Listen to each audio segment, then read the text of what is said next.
Hello, welcome to Nytheric Horror. Tonight, enjoy 3 hours of true scary stories, mysterious encounters, and disturbing experiences. Ads may play during the first 15 minutes and after 2:30,000, with no mid-roll ads in between. Turn off the lights, close your eyes, and let the nightmare begin.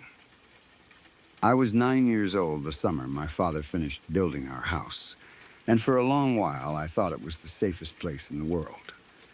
He had put it up himself, board by board, over the course of 2 years, out on a flat stretch of farmland in rural Indiana, where the nearest neighbor was a mile off, and the nights were so quiet. You could hear the corn moving in the wind. I remember the smell of fresh lumber that clung to the hallways for months after we moved in.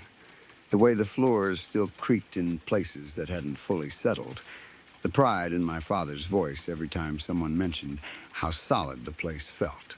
It was supposed to be the house that outlasted us. In a way, I suppose it has. My parents ran a small consulting business out of a converted room off the kitchen, and because we lived so far from anything, clients would drive out to us instead of the other way around. Over the years, we met all kinds of people that way. Truck drivers, retired school teachers, a nervous young couple who once brought their newborn along because they had no one to watch her. Mostly, they were forgettable, the kind of faces that blur together after enough time passes. The man in black was not one of those faces. He is, if anything, the clearest memory I have from that entire period of my life, clearer even than my own bedroom from back then, clearer than my mother's face on ordinary days. I can still see him if I close my eyes. He came on a gray afternoon in late October, a few weeks before Halloween, though nothing about him felt like a costume.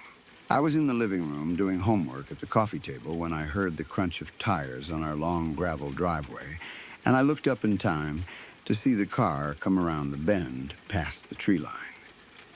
It was a sedan, black, so clean it looked freshly washed despite the dust that coated every other vehicle that ever came out to us, with windows tinted dark enough that I couldn't make out a driver until the door opened.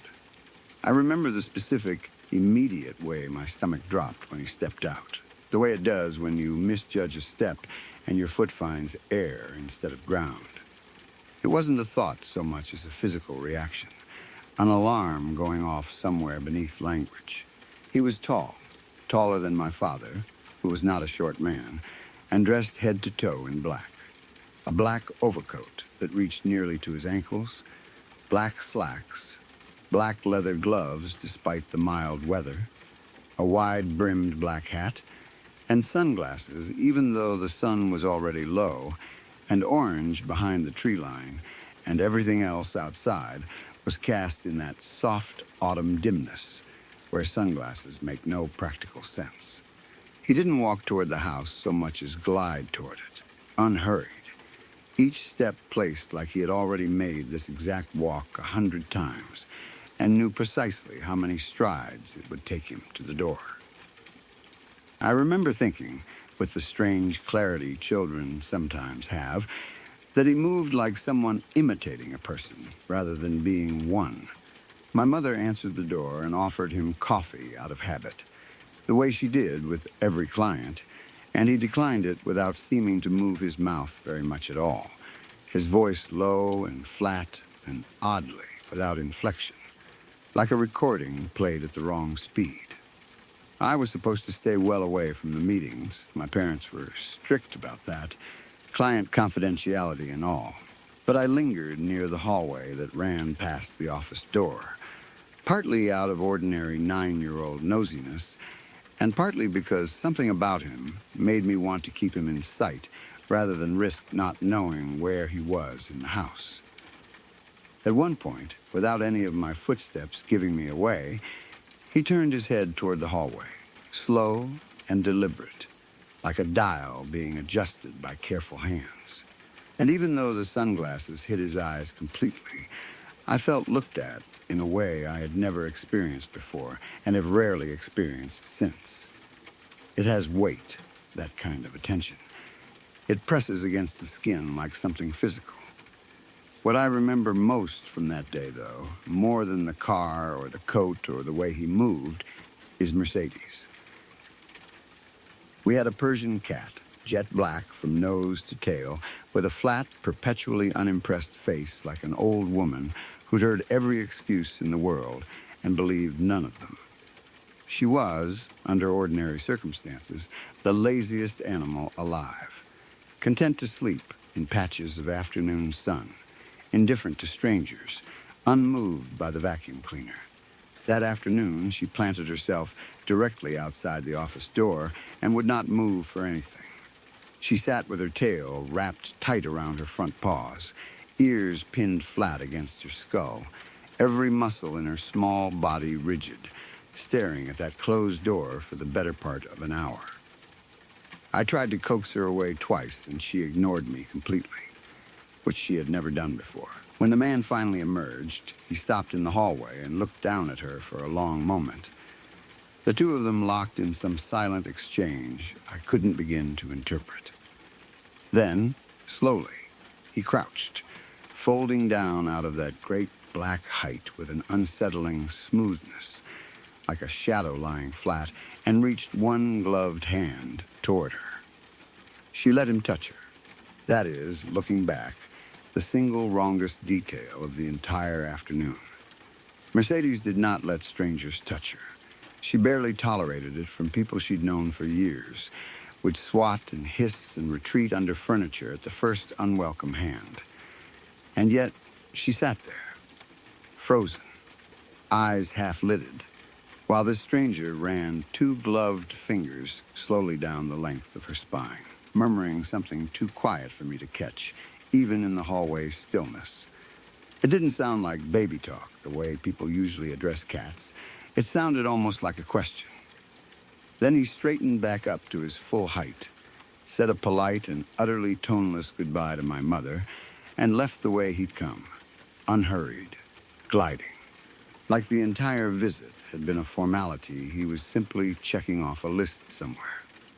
At dinner that night, my father brought it up before anyone else could, half joking, asking if the rest of us had gotten a strange feeling off the funeral director, which is what he'd taken to calling him under his breath. My mother went quiet in the particular way she did when she was choosing her words carefully, turning her fork over without eating, and finally admitted that something about the man had made the hair stand up on her arms the second he'd walked through the door, and that she had felt an unmistakable relief when his car finally disappeared down the driveway.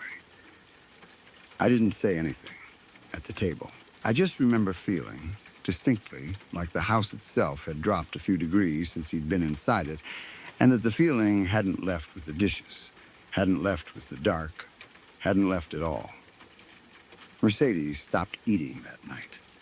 By morning, she was hiding beneath the living room couch, refusing to come out even for the sound of the can opener, which under any normal circumstance could summon her from anywhere in the house within seconds.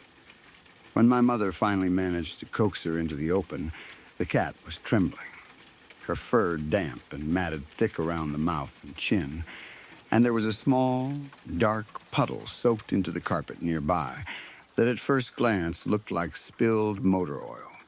It had a smell to it I've never encountered before or since, sweetish, and beneath the sweetness, something rotten, something that seemed to come from deep inside rather than off the surface of anything.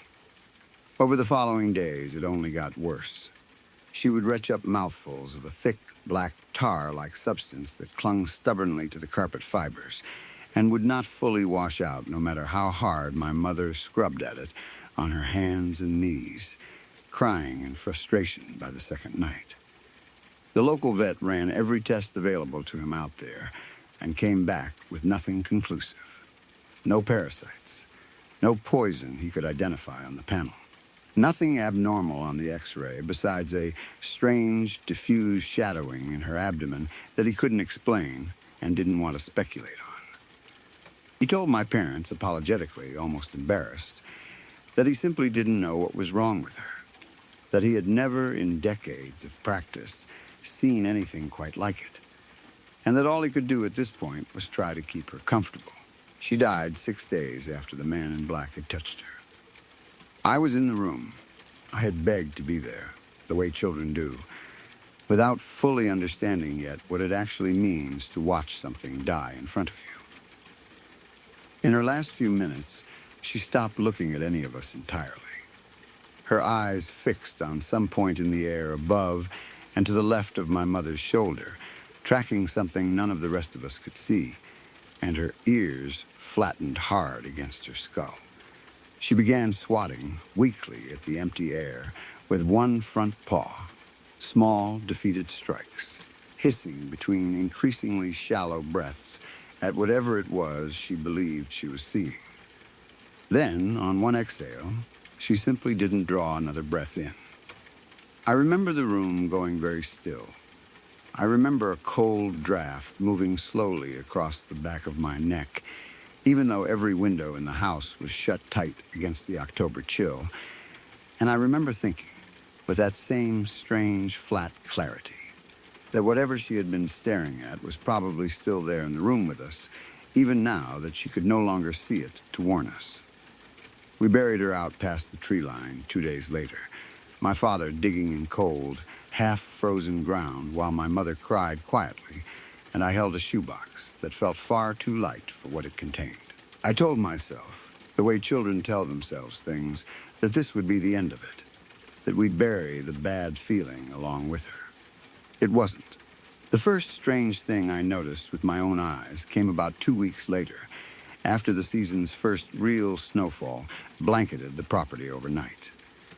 I went out early, the way kids do after snow, eager to be the first to mark it up, and found instead a line of footprints already cut cleanly across the open field behind the house. They started nowhere. Not at the tree line, not at the road, not near any shed or structure. They simply began, abruptly, in the middle of an unbroken stretch of white, walked in a straight and purposeful line directly toward the back of the house, and then stopped roughly 15 feet from the wall, as though whatever had made them had simply ceased to exist mid-stride. My father walked the length of them twice that morning, crouching low to examine the shape and depth of each print, running his gloved fingers along the edges, and came back inside with a look on his face I hadn't seen before. A man trying very hard not to appear worried in front of his kid, and not quite managing it. After that morning, the house began making itself known to us in small, cumulative, wrong increments, the way a leak makes itself known long before you find the source. Sounds at night that didn't belong to the ordinary settling of new lumber. Not creaks or pops, but footsteps, deliberate and evenly spaced, crossing the upstairs hallway outside our bedrooms at hours when everyone who should have been walking was already accounted for and in bed. My father checked the crawl space, the attic, every closet and storage nook, more than once, flashlight in hand, and found nothing that explained any of it. No raccoon, no settling pipe, no draft strong enough to move a door. One morning, we came downstairs to find a long strip of wallpaper in the front hall peeled halfway down the wall in one clean diagonal tear, as though something had dragged a single claw or fingernail through it slowly overnight. There was no reasonable mechanical explanation. The glue underneath hadn't failed or bubbled the way old glue does. The paper itself had been torn, deliberately, in a straight, unbroken line, starting at a height an adult would have had to reach up for and ending near the baseboard. My mother changed the most that winter, more than any of us.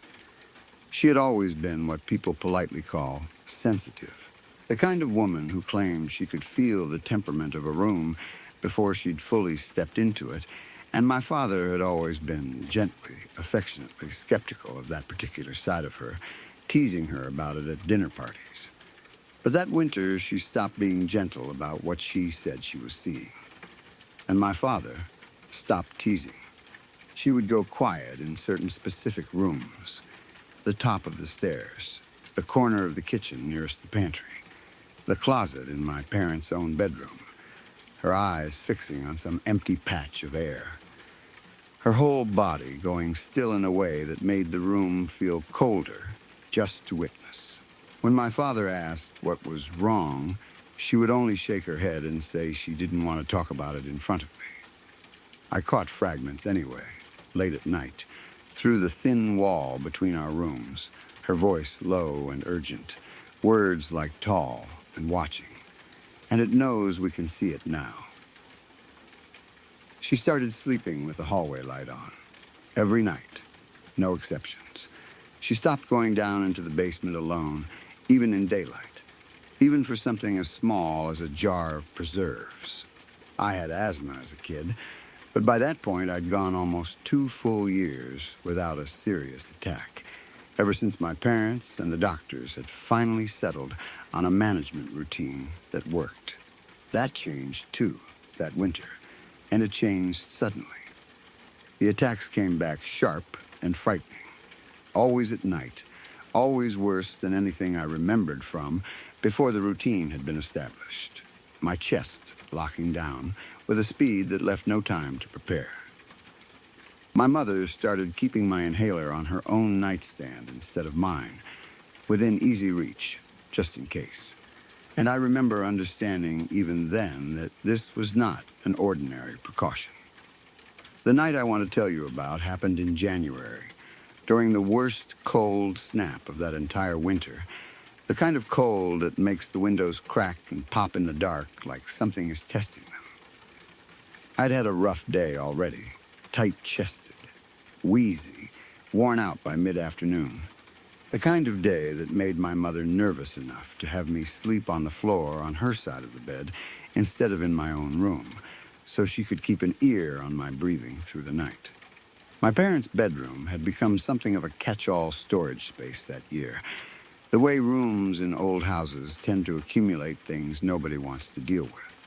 There were boxes stacked loosely along the walls and partially shoved under the bed frame itself, photo albums we kept meaning to sort, rolls of leftover wrapping paper, things we told ourselves we'd move down to the basement eventually and never quite got around to, maybe because none of us wanted an excuse to spend extra time down there anymore. I remember falling asleep on a nest of blankets on the floor, the boxes forming a low, uneven wall along the gap between me and my mother's side of the bed, close enough that I could hear the specific rhythm of her breathing as she slept. I don't remember exactly what woke me first, whether it was the tightness already building low in my chest or something else entirely, something that arrived before the physical sensation did, some instinct firing a half-second ahead of the body's alarm. What I do remember, with a clarity that has never once dimmed in all the years since, is the temperature. The room had gone cold in a way that had nothing to do with a Midwest January outside the walls. A cold that felt localized, concentrated, sitting directly above my body like a weight pressed down against my chest before my lungs had even started to seize. And my lungs did seize, right on cue, that horrible narrowing sensation where every breath demands twice the effort and returns half the air, my chest whistling thin and useless in the dark. Above me, in that darkness, I became aware of a shape. Not a shadow exactly, nothing I could describe using any ordinary geometry, but a wrongness in the air a few feet over my body. A place where the dark seemed denser, thicker than the dark surrounding it, pressing lower by degrees the way smoke gathers just under a ceiling. And it smelled. This is the detail that has never once let go of me in all the years since. It smelled exactly like the puddle Mercedes used to leave soaked into our old carpet. That same sweet, spoiled, tar-black smell, except now it was directly above my face, close enough that I imagined I could feel warmth radiating off it, though nothing about that cold room should have produced any warmth at all. I tried to call out and found I couldn't.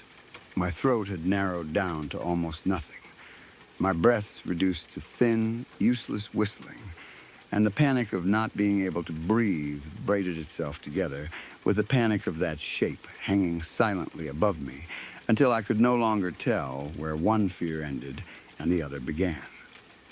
And then I heard my mother wake. She didn't wake slowly, the way people usually do. She came up out of sleep already screaming. A raw, wordless sound I had never once heard her make before and have never heard from her since. A sound with no restraint in it at all, and underneath the scream, words, "Get away from her, get away from her," as she scrambled to throw herself out of the bed toward where I lay on the floor. What she found instead, in that first frantic lunge, was a wall. Every single box that had been loosely scattered along the walls and half shoved under the bed had been moved.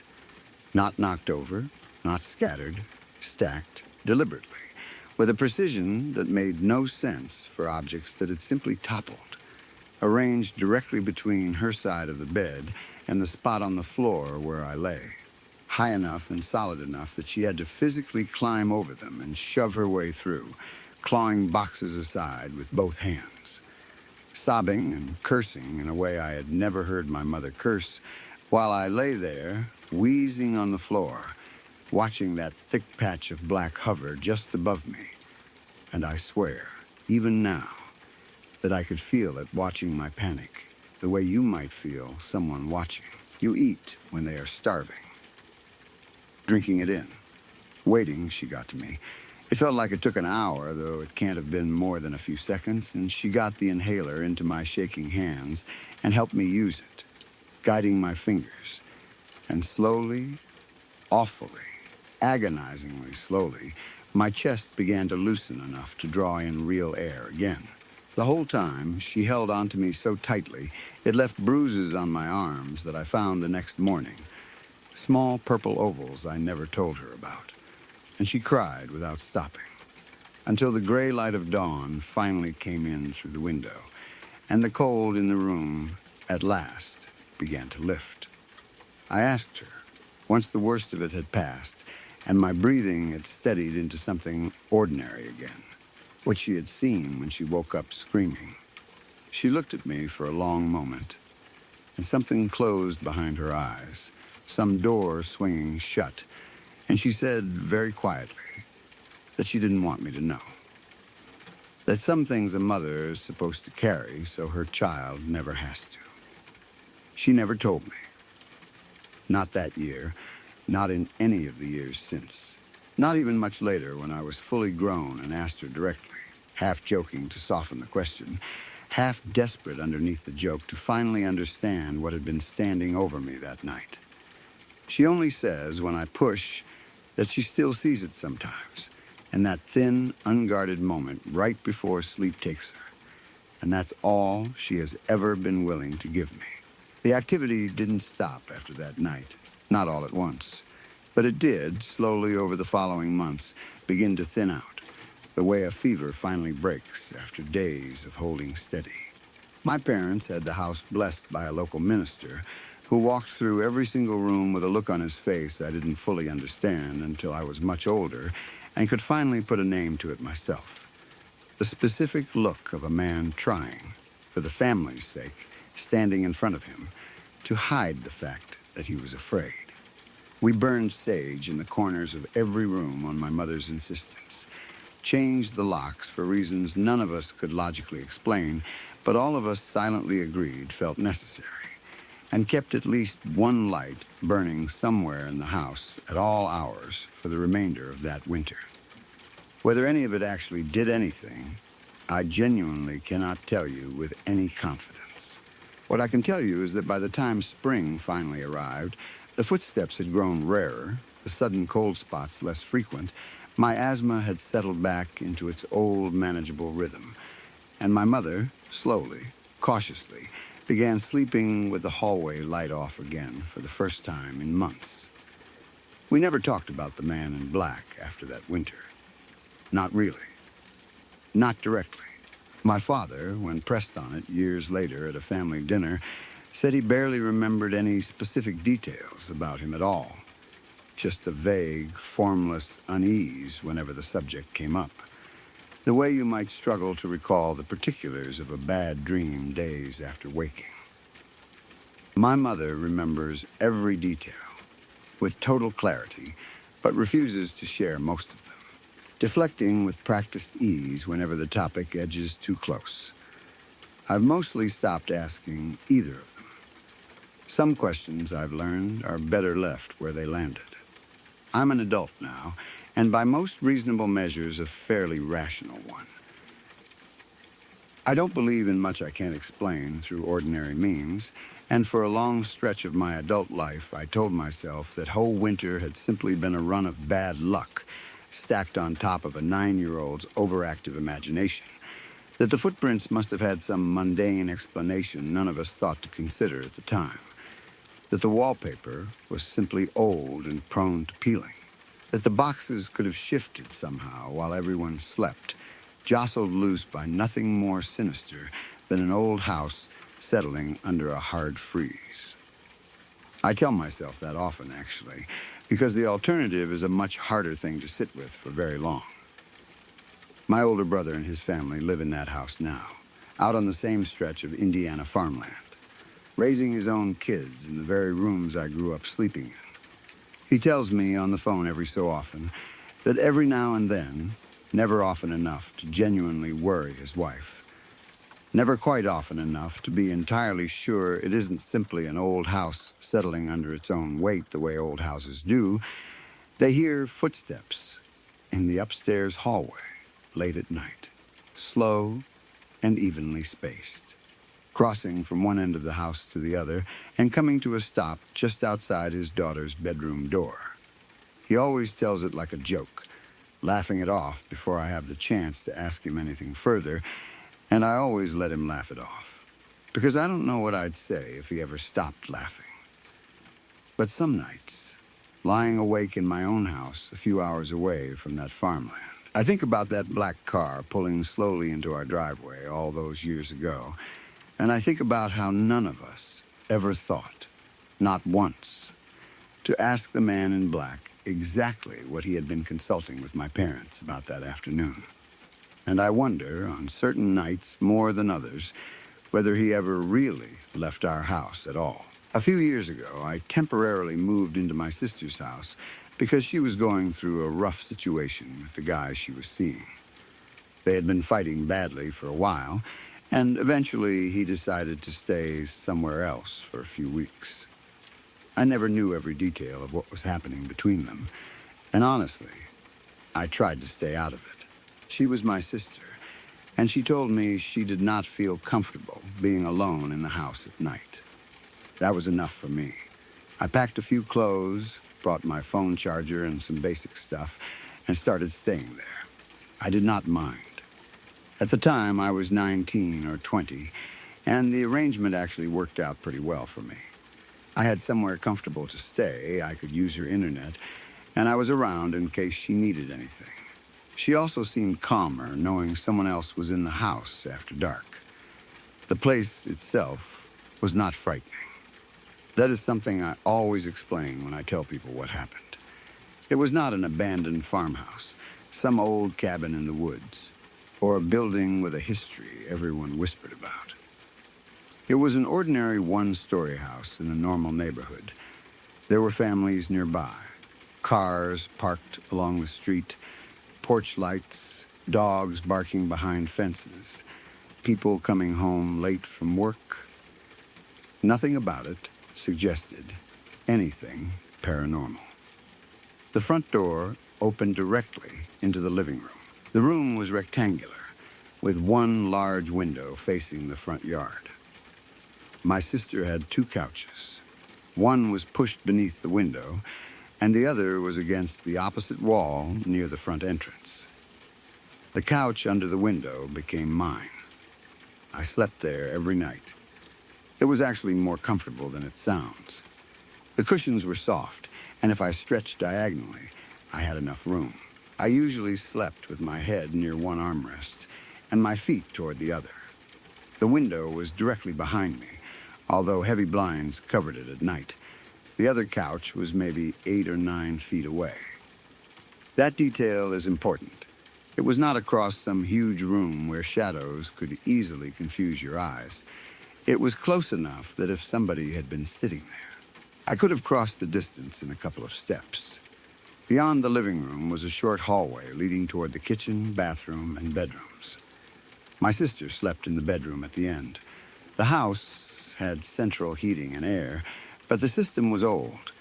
When it switched on at night, the vents made little metallic sounds. Pipes sometimes clicked inside the walls. The refrigerator had a loud compressor that could be heard from the living room. Those sounds quickly became familiar. After a few nights, I stopped noticing them. I also learned the lighting of the house. My sister left a small light above the kitchen stove on at night. It was not bright enough to light the living room properly, but it created a weak glow through the hallway. There was also a street lamp outside. Some of its light came through the gaps around the window blinds. Because of that, the living room was never completely black. Dark, yes, but not so dark that I could not see furniture. If I woke during the night, I could easily make out the television stand, the coffee table, the front door, and especially the couch across from me. I mention this because people always suggest that I saw a shadow. I understand why. If somebody told me this story, that might be my first explanation too. But I know what shadows in that room looked like. I had slept there long enough. Most nights were uneventful. My sister would go to bed around 11 or midnight. I normally stayed awake longer. I would watch videos with headphones or scroll through my phone until I got tired. Then I would put the phone on the floor beside the couch and go to sleep.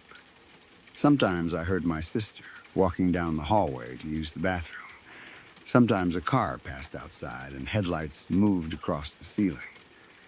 Sometimes the house made a sharp popping sound when the temperature changed. Nothing unusual. Still, there was one thing I had begun noticing before the night of the incident. I never mentioned it to my sister because it seemed too minor. Occasionally, I would wake up feeling as if someone had moved through the living room, not seeing anyone, not hearing clear footsteps, just waking with that uncomfortable feeling you get when you think you are no longer alone. The first time it happened, I assumed my sister had walked past me. I looked toward the hallway. Nothing. I went back to sleep. Another night, I woke because I thought I heard the front door shift in its frame. I checked it.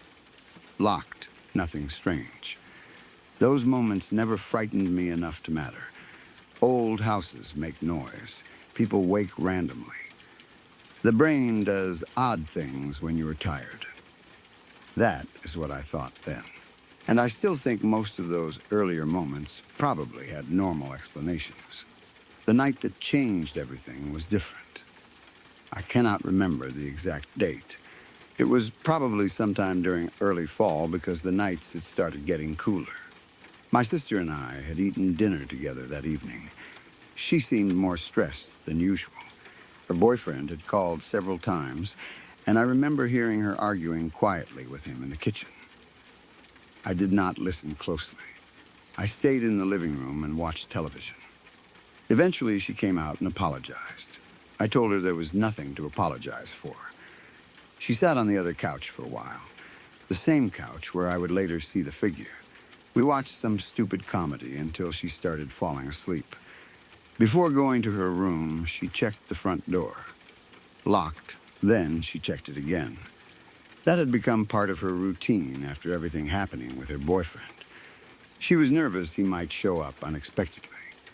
I did not think he would. Still, I understood why she wanted to feel secure. The windows were locked, too.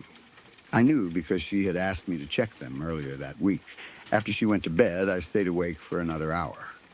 I remember lying on the couch with my phone resting against my chest. At some point, I must have fallen asleep without realizing it. The next thing I remember is waking violently. I did not slowly open my eyes. I came awake all at once. My entire body jerked.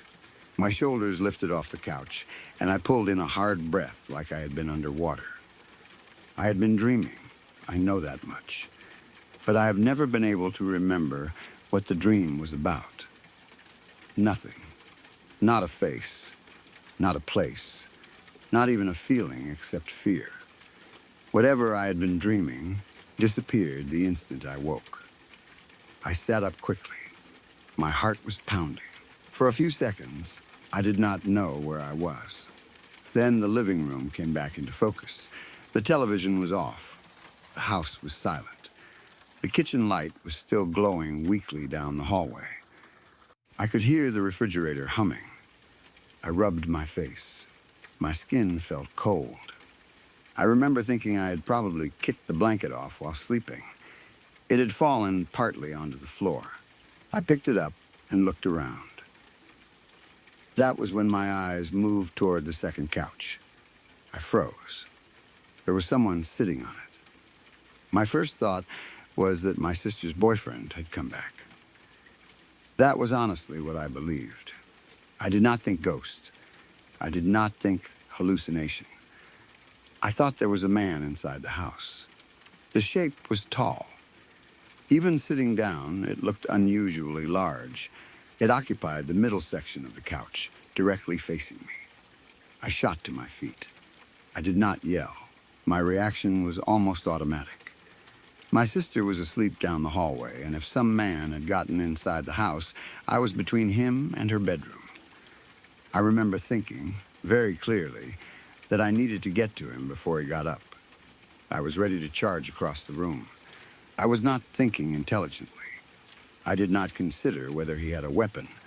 I did not think about calling the police. It was pure instinct. Someone was in my sister's house. I was going to hit him. Then I stopped. Something about what I was looking at did not make sense. At first, the shape had seemed like a person wearing dark clothes, but now that I was standing, my eyes were adjusting. The weak light from the kitchen and street outside was enough to show more detail. I could see that whatever sat on the couch was covered in something that looked like a robe. Black, not dark blue, not gray. Black in a way that seemed to swallow what little light existed in the room. The material covered the figure from its shoulders all the way down. Its head was covered too. The hood rose into a long, narrow point. That was the first detail that made my fear change. Until then, I had been afraid because I thought there was an intruder. Now I was afraid because I did not understand what I was seeing. The hood looked wrong. It was too long. The top angled backward slightly, giving the whole head a stretched shape. I could not see a face. The figure's head was lowered. The opening of the hood pointed toward the floor. There should have been at least some reflection from skin. A nose. A chin. Something. There was nothing visible inside it. Just darkness. I stared. My eyes began watering. I blinked hard. The figure remained there. Its arms were folded across its body. At least I think they were arms. The sleeves overlapped near the chest, hiding the hands completely. It did not move, not even slightly. No breathing, no shift of the shoulders, nothing. The room felt colder. I know how that sounds. I am not saying the temperature physically dropped 20 degrees. Maybe fear made me notice the cold more.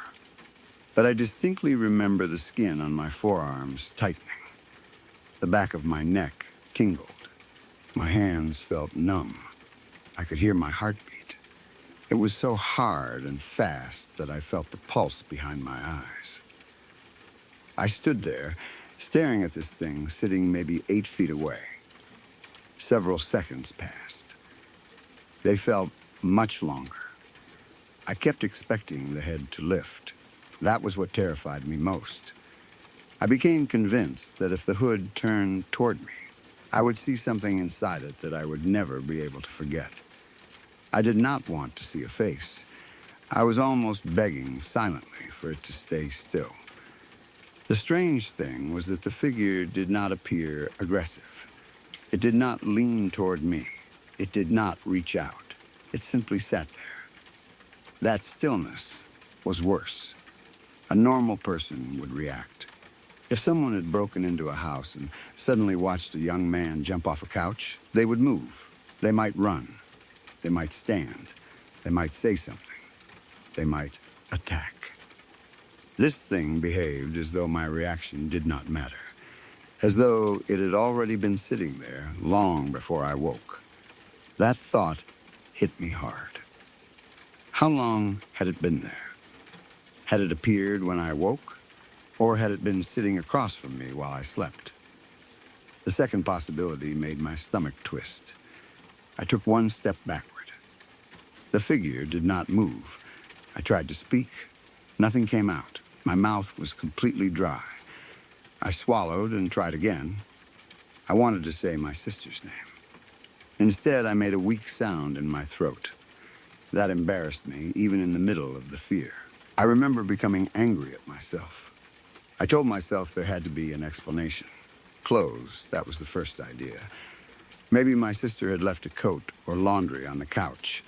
Maybe blankets were stacked strangely.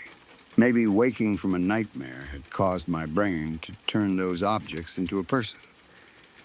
That explanation gave me just enough courage to keep looking. I narrowed my eyes. I tried to separate the shape into ordinary objects. A jacket could be the upper body. A blanket could be the lower robe. Maybe something hanging on the wall behind the couch created the pointed head. But there was nothing on the wall. I knew that. The couch sat beneath a framed picture, but the picture was higher and farther to the left, and the figure had depth. That is difficult to explain. It did not look like a flat shadow. I could see where the shoulders projected forward. I could see folds in the fabric. The sleeves crossed over each other. The lower half seemed to spread across the cushion. There was space between the figure and the backrest. It was sitting there. I could see it as clearly as you can see someone in a dark room when your eyes have adjusted. The longer I stared, the more detail appeared. And every new detail made it worse. The robe looked heavy, not shiny, more like thick old cloth. The hood opening was an empty black oval. The sleeves were too long. The shoulders were narrow but high. The body underneath seemed taller than an average person. Even seated, the hood reached near the top of the couch. I thought about rushing it again. I could picture myself crossing the room and hitting whatever was there, but the thought of touching it stopped me. Some deep part of my mind screamed not to get close. That was when I backed away toward the kitchen. I did not turn around immediately. I kept facing the couch while moving backward. The figure remained still. My heel caught the edge of the rug. I almost fell. That broke whatever paralysis fear had created. I turned and ran. I went through the hallway into the next room, looking for anything I could use as a weapon. My sister's house did not have much. I looked for a broom. Nothing. A lamp seemed too awkward. I considered grabbing a kitchen knife, but that meant getting closer to the living room again. Then I saw a basketball lying near a chair. I grabbed it. Yes, a basketball. I know how ridiculous that sounds. Even now, remembering myself standing there in the dark holding a basketball like it was going to save me makes no sense. But fear does not make you clever.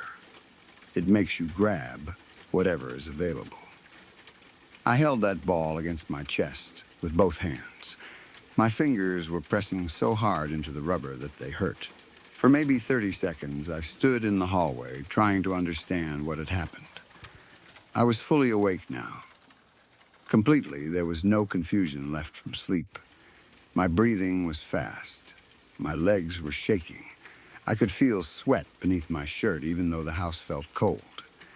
I kept listening for movement from the living room.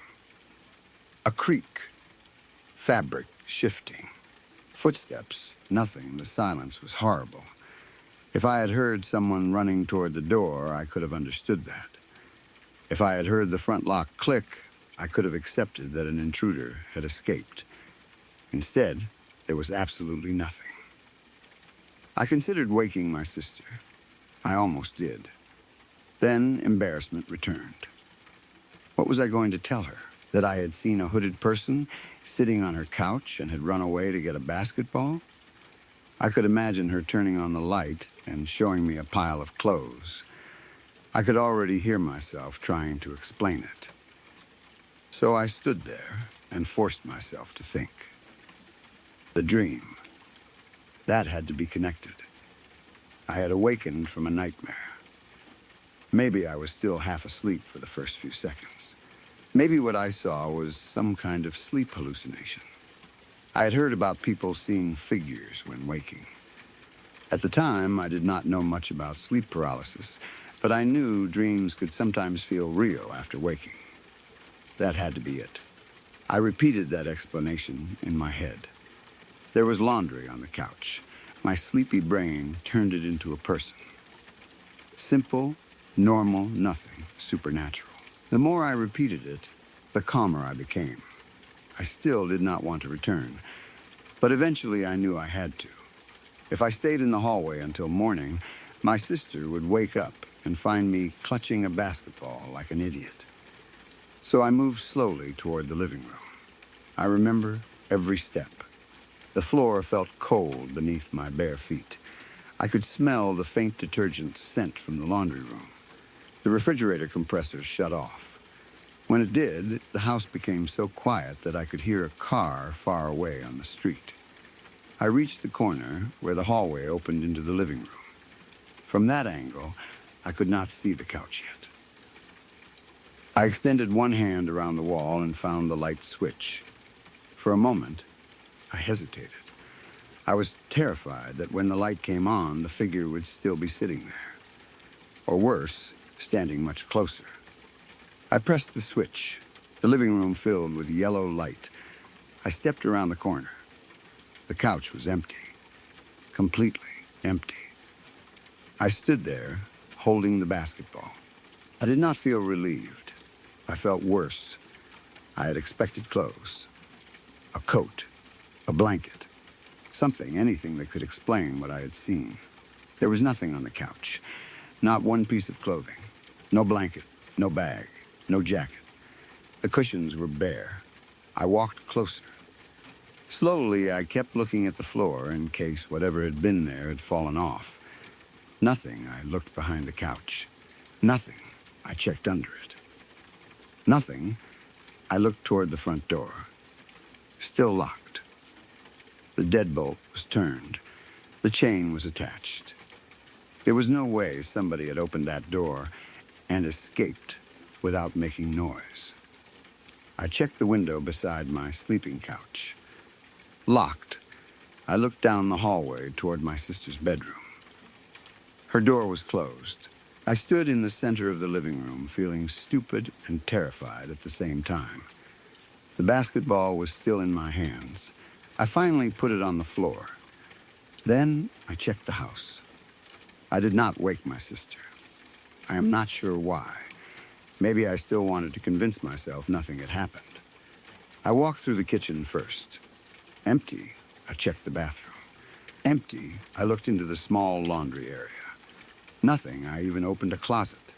Nothing. Every exterior door was locked. Every window I checked was secure. Nobody was inside the house except my sister and me. I returned to the living room. The couch still looked completely normal. I touched the cushion where the figure had been sitting. I do not know what I expected. Coldness, maybe. Heat, some sign. The cushion felt ordinary.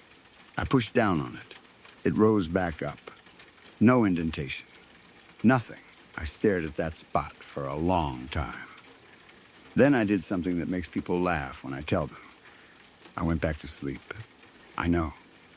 I had just seen something that scared me more than anything before.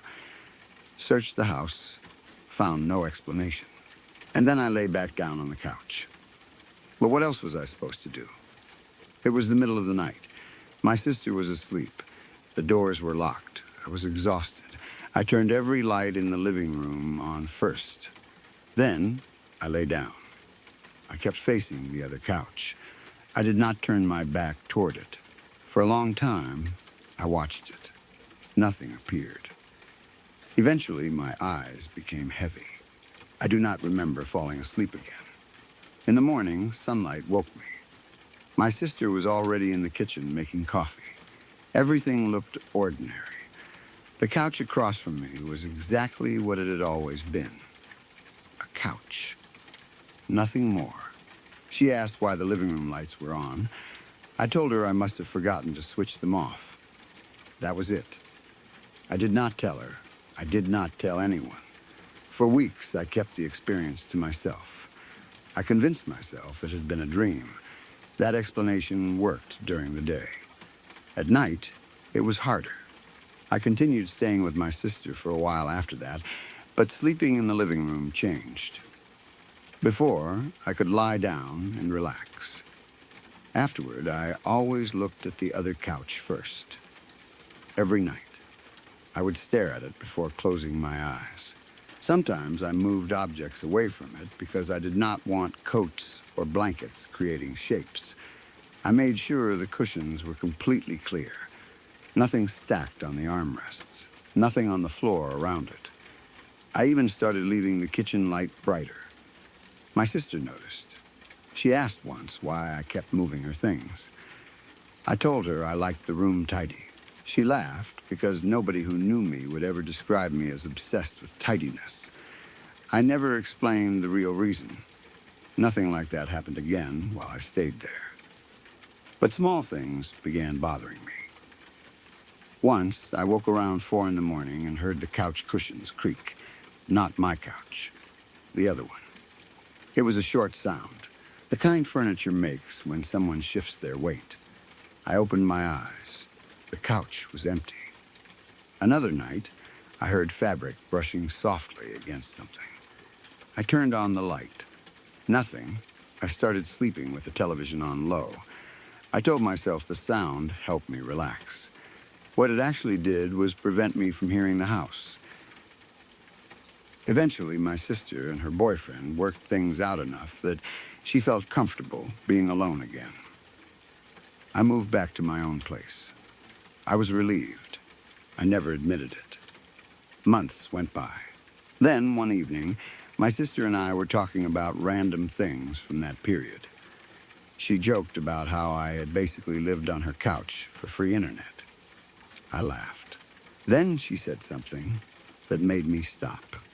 She asked whether I had ever noticed anything strange in the living room at night. The question came out casually. I looked at her. I asked what she meant. She shrugged. For a moment, she seemed reluctant to explain. Then she said there had been a couple of nights when she walked toward the bathroom and thought someone was sitting in the living room. My stomach tightened. I asked where. She pointed in the direction of the couch near the front door. The same couch. I tried not to react. I asked what she saw. She said she never saw anything clearly, just something dark, a shape. She always assumed it was me sitting up. Then she would look again and realize I was asleep on the couch by the window. I asked how many times. She said maybe 2, possibly 3. I asked why she had never mentioned it. She looked confused. Because I thought I was tired. That answer bothered me more than anything. I nearly told her then. I almost described exactly what I had seen. But I stopped. I had spent months convincing myself it was a sleep-related hallucination. If I told her, I worried she would start imagining things too. So I said nothing. She changed the subject. I never brought it up again. For years, that was the end of the experience. I would occasionally think about it, usually late at night. Sometimes I searched online for sleep hallucinations. A lot of what I read sounded possible. People can wake and see extremely detailed figures. Sometimes they see strangers standing near their beds. Sometimes shadowy people. Sometimes shapes that disappear after several seconds. That explanation made sense. The only thing that never fit comfortably was how long I had looked at the figure. I was not frozen in bed. I stood up.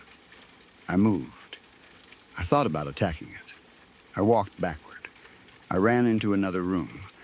By the time I returned, I was unquestionably awake. Still, the figure was gone. I told myself the hallucination had ended while I was away. That was possible. I preferred possible. Then, about 2 years after my sister moved out of that house, something happened that brought the memory back. She had moved into an apartment by then. I was helping her unpack. We were carrying boxes from her car into the living room. At some point, she opened a box filled with old blankets, photographs, random decorations, and things from the previous house. Near the bottom was a framed picture that used to hang above the couch. I recognized it immediately. It had been in the room the night I saw the figure. My sister looked at it and made a face. She said she hated that picture. I asked why. She said it reminded her of the old place. Then, almost joking, she added that she always felt like someone stood underneath it at night. I stared at her. She noticed. She asked what was wrong. This time, I told her. Not every detail at first. I just said that one night while sleeping there, I had woken and thought I saw someone sitting on the couch. She stopped unpacking. She asked what kind of person. I hesitated. Then I described the robe, the hood, the lowered head, the folded arms, the way it sat completely still. She became pale. She did not laugh. She did not tell me I had dreamed it. She sat on the floor beside the box and stayed quiet. I asked whether she had seen the same thing. She said no, not clearly. But then she told me something she had never mentioned. During the weeks before I moved in, when she and her boyfriend were fighting, she had begun waking at night because she thought someone was in the front room. Sometimes she heard the couch shift. Sometimes she thought she heard the floor creak near the front door. That was one reason she hated being alone. I had assumed she was afraid her boyfriend might return unexpectedly. Apparently, that was only part of it. One night, before I started staying there, she had gotten out of bed because she heard what sounded like somebody sitting down heavily in the living room. She walked halfway down the hallway. She could see the outline of the couch. She thought there was a dark shape on it. She turned on the hallway light. Nothing was there. She never entered the room. She went back to bed and locked her bedroom door. When she told me that, I felt the same cold sensation I remembered from the night I saw it. I asked why she had never told me. She said she did not want to scare me. That almost made me laugh. We had both been protecting each other from the same thing without realizing it. I asked whether anything else happened. She said no. Then she paused. I knew immediately there was more. She said that after I moved out, she once woke in the middle of the night and found her bedroom door open. She always slept with it closed. She got up and looked into the hallway. At the far end, near the living room, something seemed to be blocking part of the light. She could not tell what it was. She closed her bedroom door and locked it. In the morning, nothing was there. We sat quietly for a while. Then she wrapped the framed picture in an old towel and put it back in the box. She never hung it in the new apartment. I do not know what happened to it. I never asked. I wish I could say that conversation gave me some kind of answer. It did not. If anything, it made the experience harder to dismiss. There are still plenty of normal explanations. Maybe my sister was anxious because of everything happening in her relationship. Maybe I had been influenced by her fear without realizing it. Maybe the house made noises that caused both of us to imagine someone in the living room. Maybe I had a sleep hallucination. Maybe she saw ordinary shadows. All of those explanations are possible. I still prefer them. But there is one thing I have never been able to explain. I know what I saw. Not a vague shadow. Not a movement in the corner of my eye. I stood several feet away from a tall figure dressed in a dark hooded garment. I watched it long enough to study the folds in the cloth. I watched the way its covered arms crossed over its body. I watched the empty darkness inside that lowered hood. And for those few seconds, I was absolutely certain there was something sitting on that couch. Even now, years later, I can picture it too clearly. Sometimes I wonder what would have happened if I had followed my first instinct and charged at it. Would I have hit the couch? Would I have passed through empty air? Would it have looked up? That last thought is the one I hate most, because I never saw what was inside the hood. I am grateful for that. At least I used to be. About 6 months ago, I woke in my current house after another bad dream. Just like that night at my sister's place, I could not remember what I had been dreaming. I sat up. My bedroom was dark. There was enough light from the digital clock to see the door and dresser. Nothing seemed wrong. Then I heard a faint sound from the hallway, a cushion compressing. My house has a small sitting area outside my bedroom. There is one couch there. I live alone. I stayed completely still. A few seconds passed. Then I heard the sound again. Not the cushion this time. Cloth moving slowly across fabric. I did not leave my bedroom. I locked the door. I remained awake until sunrise. In the morning, I checked the sitting room. Nothing was there. I told myself furniture settles. Houses shift. Fabric moves when air comes through the vents. Normal things. A week later, it happened again. This time I woke without a dream. I heard a soft creak outside the bedroom. Then silence. I waited. Nothing else happened. I started keeping the hallway light on at night. I have never told my sister about this. I do not want her thinking the thing from her house somehow followed me. I do not even want myself thinking that. But 3 nights ago, I woke around 3 a.m. The hallway light was still on. I could see a narrow strip of yellow beneath my bedroom door. I heard the couch outside compress. Once, slowly. Then again, as if something heavy had settled deeper into the cushions. My whole body went cold. I reached for my phone. Before I could turn on the screen, a shadow moved across the light beneath my door. Not footsteps. It stayed there. A single large shape blocking most of the gap. I did not breathe. I stared at that dark line for what felt like minutes.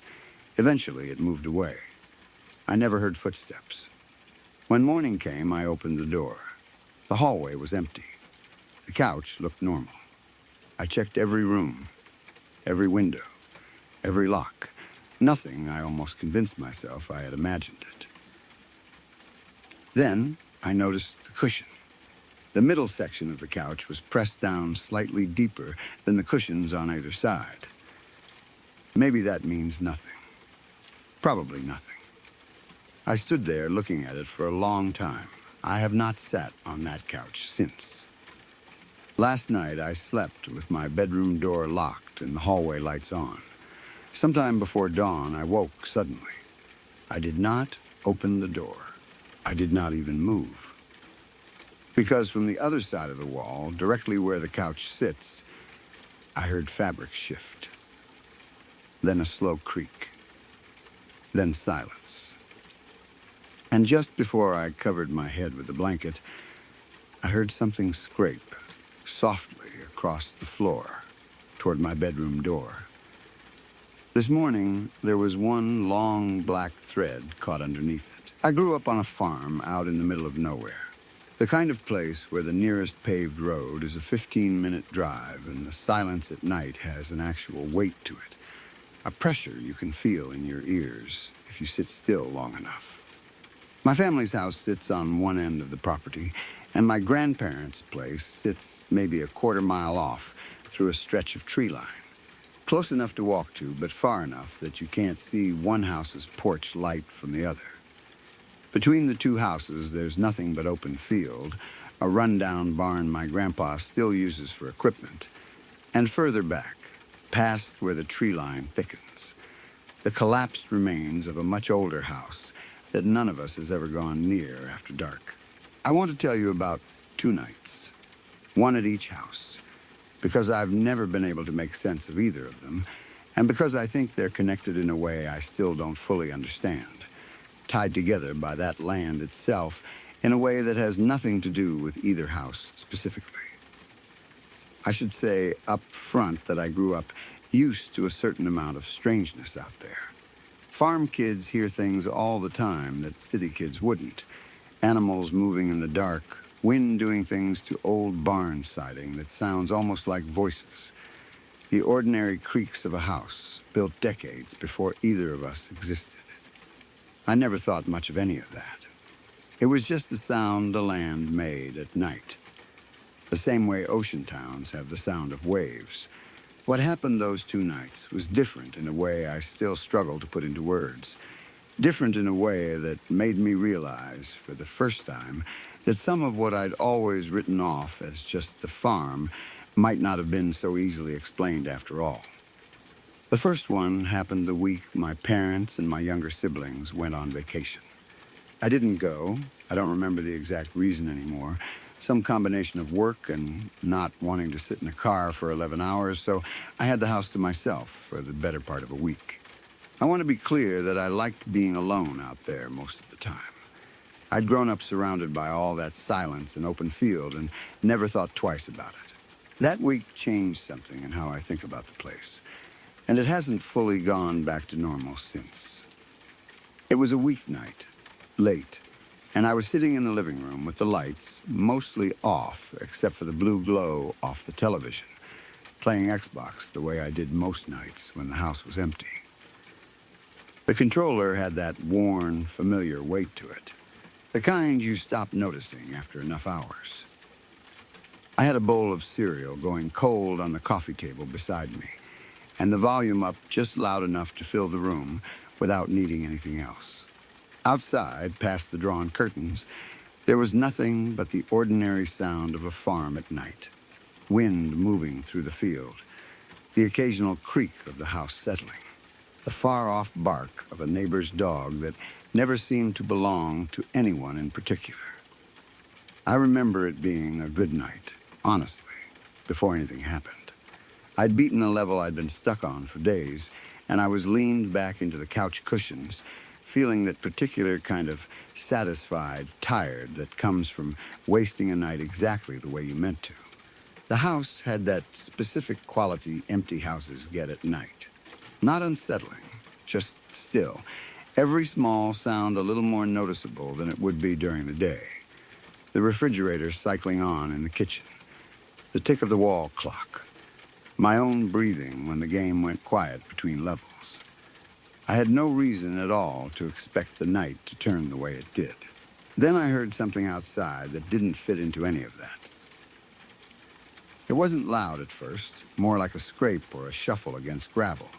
The kind of sound that could be a raccoon getting into something, or could be nothing at all, and normally I would have let it go without a second thought. I paused the game anyway, more out of habit than concern, and sat there in the sudden quiet, listening for it to repeat. That's when the horn went off. It was my mom's Camaro, parked out in the gravel drive where it always sat, and the horn was blaring. Not a quick tap, not an accidental brush against the wheel, but a long, steady, unbroken blast that just kept going and going in a way that made the hair on my arms stand straight up. I sat frozen on the couch for a few seconds, trying to come up with some rational explanation. A short in the wiring, a dead battery doing something strange, anything, and none of it made sense with a sound that consistent and that sustained. We lived far enough out that there was no chance it was some prank, no chance of a neighbor kid messing around, no other cars on the property besides ours. Whatever was setting that horn off was either mechanical and impossible, or it wasn't mechanical at all. I got up and, without really thinking about it, went and grabbed my revolver from the back room where I kept it. Living out where we do, you grow up around guns. You grow up knowing how to use them and when it's reasonable to bring one along, and every instinct I had at that moment said, this qualified. My heart was going hard enough that I could feel it in my throat as I walked to the front door, gun low at my side, and stepped out onto the porch into air that felt colder than it had any right to be for the season. The porch boards were cold under my socked feet, colder than the temperature outside really accounted for, and I remember standing there for a second, just past the doorway, letting my eyes adjust to the dark beyond the reach of the porch light. Everything about the yard looked exactly the way it always did.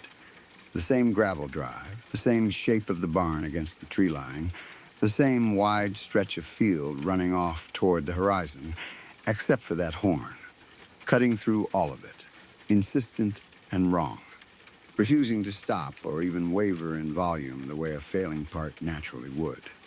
The horn was still going, cutting through that huge farm silence in a way that felt almost violent, out of place, wrong in its relentlessness. I crossed the yard toward the car with the gravel crunching under my boots, every step feeling louder than it should have. My eyes fixed on the driver's side window the whole way. And when I got close enough to actually see inside, through the glass lit faintly by the porch light behind me, there was nobody there. No one in the driver's seat. No one anywhere in the car. The horn was going exactly the way it would if someone were leaning their full weight against the wheel, and the seat was completely empty. The second I registered that, really registered it, not just saw it, but understood it, the horn cut off. Not a fade, not a sputter, just silence, immediate and total, like someone had flipped a switch, and the quiet that came rushing back in afterward felt somehow louder than the horn had been. I stood there in the gravel with my gun still in my hand, staring at that empty driver's seat through the glass, and I remember thinking with a strange kind of detached clarity, fuck this, and meaning it as completely as I've ever meant anything. I turned around to head back inside, mostly because I didn't know what else to do, and staying out in that yard alone in the dark suddenly felt unbearable, and that's when I saw something move through the house. I saw it through the front window as I was crossing the yard back toward the porch. A shape, low and quick, cutting across the living room where I'd just been sitting, moving with a kind of speed that didn't match anything I could identify, gone from one side of the window frame to the other almost before I'd fully processed that I was seeing it at all. I stopped dead in the yard, gun coming up without any real decision behind the motion, just reflex, and I stood there for a few seconds trying to convince myself I'd imagined it. That the porch light was playing tricks on the glass, that I was still rattled from the horn and seeing shapes that weren't there. I didn't convince myself of anything. I went back inside anyway, because it was still my house and I still had nowhere else to go that hour of the night, and the second I stepped through the front door, I saw it again. That same low, fast shape.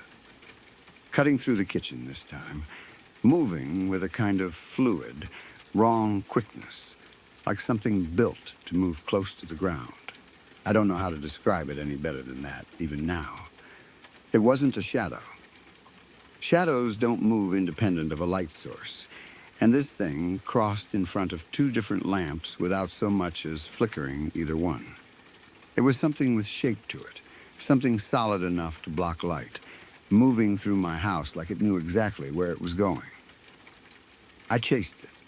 I don't know why, looking back, every reasonable instinct should have had me running the opposite direction, out the front door and into the truck and gone, but something in me needed to see where it was heading, needed an answer more than I needed safety in that moment. I followed it through the kitchen and down the hall, gun still up, my own breathing loud in my ears, and it led me straight to the sliding glass door at the back of the house, the one that looks out over the field behind our property. The door never opened. I want to be completely clear about that. I was maybe 10 feet behind it the entire way down that hall, close enough to see it moving, and I watched it go straight at that glass and simply not be there anymore. No slide of the door, no sound of the latch, no shattered glass, nothing. It reached the door, and it was gone. Like it had passed straight through the glass without disturbing it at all, and I stood there in that hallway alone, gun still raised at a door that hadn't moved, with absolutely no idea what I had just watched happen. I didn't sleep in that house again for the rest of the week. I packed a bag right then, in the middle of the night, hands still shaking too much to properly zip it closed, and drove to a friend's place and stayed there until my family got back from vacation. I told my friend some watered-down version of it that night, enough to explain why I'd shown up at almost 4 in the morning looking the way I must have looked. And even in the telling, I remember feeling like the words weren't big enough for what had actually happened, like I was handing him a small, manageable version of something that had been enormous and formless in the moment itself. I never told my parents the full story until much later, months later. And even now, I don't think my mom fully believes the part about the horn, mostly because she doesn't want to. She'll allow that something happened, that I came home shaken and wouldn't sleep in the house alone again for a long time afterward, but the specifics, the empty seat, the shape moving through the rooms, the door that never opened, those she tends to gently steer around whenever I bring them up. The way you steer around a story you'd rather not fully hold in your head. Weird things happen on that farm. That was just the first time I understood how weird, and how little any of it seemed to care whether I understood it or not. The second thing happened at my grandparents' house, a different summer, though I think about it now as being connected to that first night in a way I can't fully explain. I used to stay over there fairly often. My grandma made good food and let me stay up later than my parents did, and there was something comfortable about that house, that our own house, after the thing with the car, had started to lose for me. That particular night, my grandparents had already gone to bed early the way they usually did, and I stayed up in the living room watching television. One of those shows made up of a string of unfortunate, unlucky events for a group of kids who couldn't catch a break. The volume was down low, out of respect for them sleeping down the hall, just loud enough to follow along. And at some point, without meaning to, I fell asleep in the recliner with the show still playing. Their living room was different from ours in a way that always used to comfort me. Older furniture, heavier curtains, a wood stove in the corner that hadn't been used in years, but still gave the room a faint, smoky smell that I associated with every good memory I had of staying over there as a kid. I remember being fully at ease that night, the kind of loose, unguarded comfort you only really get in a house that's never given you a reason to be otherwise. That comfort is part of what made what happened next so disorienting. It wasn't a house I associated with fear. It had never once given me cause to expect it. I woke up around 3 in the morning. I know it was close to 3 because I remember checking the clock on the cable box almost immediately, that specific dead hour of the night when everything feels thinner somehow, more exposed. The television had run through to the end of the disc and was sitting on the DVD menu screen, that looping few seconds of music playing over and over at low volume, which is such a small, mundane detail. But it's the kind of thing your brain latches onto in a moment like that. Some tiny anchor to normal reality before everything stops being normal. Because right as I was getting my bearings, blinking against the low light off the screen, I heard a scream. It came from somewhere outside the house. I couldn't tell you exactly where. The way sound carries strangely across open land at night. Sometimes close, sometimes far, depending on the wind, and it was a woman's voice. And it was the kind of scream that doesn't sound like anything on television, doesn't sound performed or exaggerated. It was raw and full and absolutely blood-curdling, the kind of sound that goes through you rather than past you, that makes your whole body go cold and rigid before your mind has even caught up to what it's hearing. It cut off abruptly. Not trailing away like a real scream naturally would, just stopping, the way the car horn had stopped that night at my own house. Sudden and complete. For a few seconds afterward, I didn't move at all. I sat there in that recliner with the DVD menu music looping its same few bars over and over, my whole body locked up, straining to hear whether it would come again. It didn't. The silence that followed was almost worse than the scream itself had been. A silence that felt deliberate somehow, like whatever had made that sound was now waiting, listening back to see what I would do about it. I didn't wait around to process it. I was up out of that recliner and down the hall to my grandparents' room fast enough that I don't fully remember crossing the distance, banging on their door, telling them what I'd heard, my voice coming out higher and shakier than I wanted it to. My grandma got up without much hesitation. She's not a woman who scares easily, not after the life she's lived out on that land, and walked straight outside in her robe to check, flashlight in hand. While my grandpa sat up in bed looking more tired than alarmed, the way you look when something has happened before and you've learned there's no point rushing. She was out there a long while. When she came back in, she said there was nothing. No one on the property. No tracks in the dirt near the house. Nothing disturbed in the barn or the fields close by that she could see with the flashlight. She said it in a tone that wasn't dismissive exactly. More like someone reporting a result she'd expected and wasn't happy about. And she went back to bed without saying much else. I sat up the rest of that night with every light in the living room on, the television turned off completely, listening to a silence that felt like it was listening back. It was after that night that my grandma finally told me some of the other things that happened out there. Sitting me down at the kitchen table the next morning with a cup of coffee, like she'd been waiting years for the right moment to unload it all. Things I'd caught pieces of before in overheard conversations, but never had explained straight through, start to finish. She and my grandpa will see two figures from time to time, out near the tree line or sometimes closer, right up near the edge of their own yard, close enough on occasion that my grandma says she could make out the pattern on an old dress before the whole shape simply stopped being there. One is a little girl, small, never speaking as far as either of them can tell, just present for a moment in the corner of your eye, and then not, gone the instant you turn to look at her directly. Neither of them has any idea who she is or was, no memory of any child ever living or dying on that stretch of land, no name to put to her at all. The other is an older woman, and that one my grandpa does recognize, though it took him years to say so out loud, even to my grandma. There's an old house out in the woods next to their property, more collapsed than standing at this point, roof half caved in, the whole structure swallowed by trees and vines that have grown up through what used to be the front porch, that none of us ever went near as kids without being told to stay away. It used to belong to a woman who looked after my grandpa when he was a boy and sick with something that kept him in bed for weeks at a stretch, back before the kind of medicine that would have made quick work of it now. He says the woman he sees now is her, exactly her, not changed at all from how he remembers her from those long, fevered weeks as a child.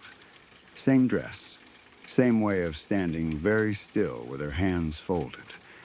And that she only ever shows up when he himself is sick, like she's still keeping some kind of watch over him from wherever she is now, decades after the fact, checking in on a boy who is himself an old man now. Nobody knows who the little girl is. She was never explained, never placed to any family that ever lived out there, and my grandparents don't see her nearly as often as they see the old woman, but when they do, it's always the same. She's just there, at the edge of the yard or near the tree line, still and quiet. And then, she isn't there anymore. And neither of them can ever say exactly when the moment happened, when she stopped being visible. My grandma has her own theories, most of which she won't fully commit to out loud, half-formed ideas about the land itself having some kind of long memory, about families who lived out there generations before ours and left pieces of themselves behind in ways nobody living now has any way of tracing. My grandpa doesn't theorize at all. He just says that some things get to stay on a piece of land longer than the people who remember why, and that he's made his peace with not needing every answer, so long as whatever it is keeps leaving them mostly alone. I think about all of it together now, more than I used to. The empty driver's seat with the horn blaring like someone furious was sitting behind that wheel. The shape moving low and fast through my own house before passing straight through a door that never opened. The scream out in the open dark that stopped as suddenly as it started. The old woman who watches over my grandpa from whatever is left of that falling down house in the woods, and the little girl nobody has ever been able to place, standing quiet at the edge of two properties that have always, as far as any of us know, belonged to the same stretch of land.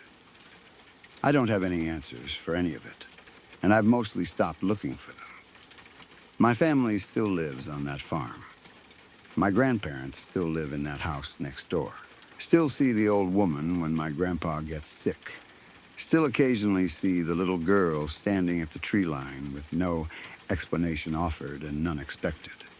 I still go back sometimes, for holidays, for weekends, and most of the time nothing happens at all. Weeks and months passing with nothing but ordinary farm quiet. Long stretches where I almost managed to convince myself that both of those nights were some kind of aberration, a strange coincidence of stress and imagination that happened to land on the same stretch of land twice. But I don't fully believe that anymore, not the way I used to try to. There's something out there that predates all of us. Something that was on that land long before my grandpa was a sick little boy being looked after by a woman in an old farmhouse, long before my parents built the house I grew up in. Something that seems to move between both properties like the fence lines and the tree line mean nothing to it at all. I think about the little girl nobody can place, and I think about the old woman who keeps her quiet watch over my grandpa.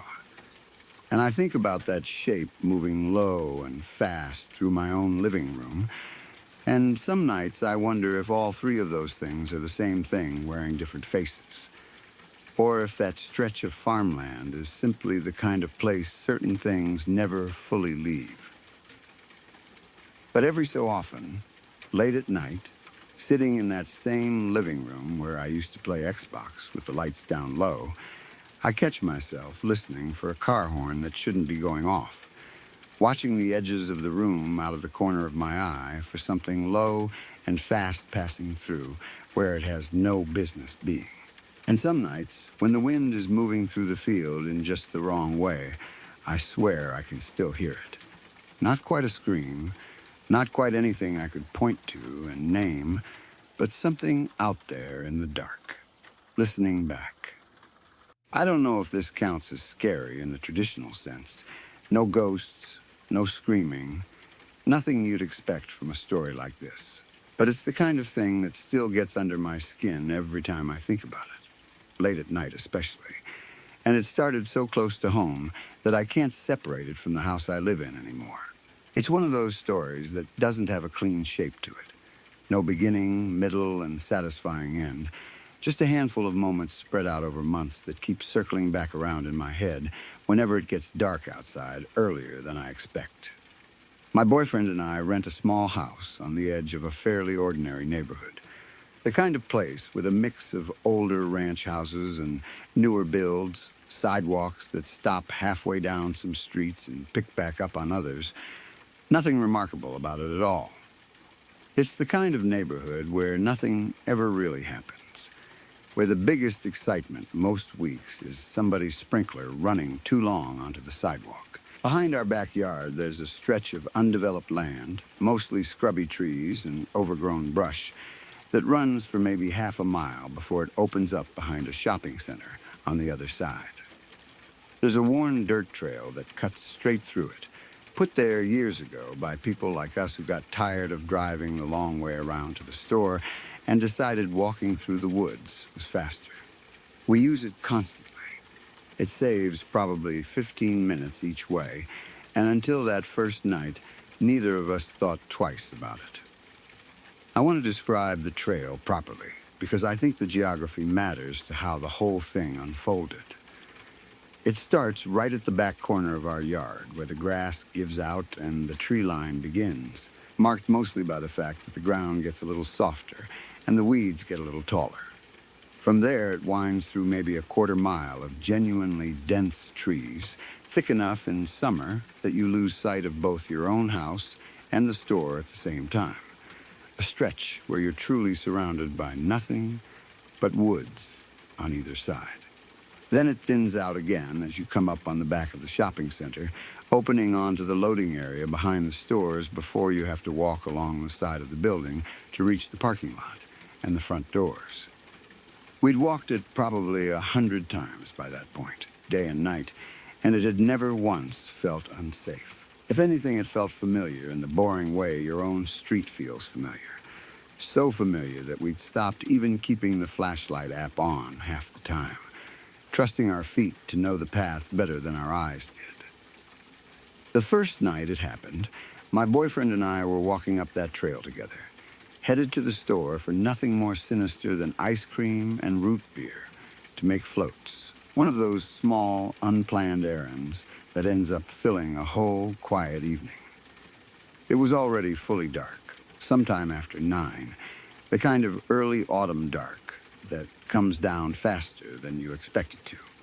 We had a flashlight app going on one of our phones, more out of habit than real necessity, since we knew the trail well enough by then to walk most of it without needing to see every root and rock. About halfway through the wooded stretch, right where the trees crowd in closest on both sides, I caught movement off to the side of the path. There was a dog out there, sniffing around near the base of a tree, low to the ground, moving the unhurried way dogs do when they're following some scent trail invisible to everyone but them. It was solid black, or at least that's what I thought at the time. Just a stray, maybe someone's pet that had slipped its yard. Nothing that struck either of us as unusual in the moment. We get stray dogs through that stretch of woods now and then, and it's such an ordinary enough sight that I didn't even break stride, barely slowing my pace as I nudged my boyfriend to look. I remember it being a good night, honestly, before anything happened. We'd had a normal, easy evening, the kind that doesn't stand out in memory at all except for what came after, and the walk out to the store had felt exactly like every other walk we'd taken along that trail before it. The air had that specific early autumn coolness to it, crisp without being cold. The smell of dry leaves starting to collect along the edges of the path, crickets going steady in the brush on either side. I had no reason at all to expect the night to turn the way it did, and I think that's part of why it stayed with me so clearly. The way the ordinary can flip into something else without any warning at all. I said something to my boyfriend, half joking. The kind of thing you say to fill the quiet on a dark walk without really meaning anything by it. I said, what if it's some sort of creature? And I remember laughing a little as I said it, because it felt like exactly the kind of dumb thing you joke about on a dark trail at night, harmless. The sort of comment meant to be forgotten 5 seconds later. The dog's head whipped around toward us at that exact moment. I want to be precise about the timing, because it's the detail that stuck with me the longest. It wasn't a delayed reaction, wasn't the normal half-second lag you'd expect from an animal noticing sound after the fact.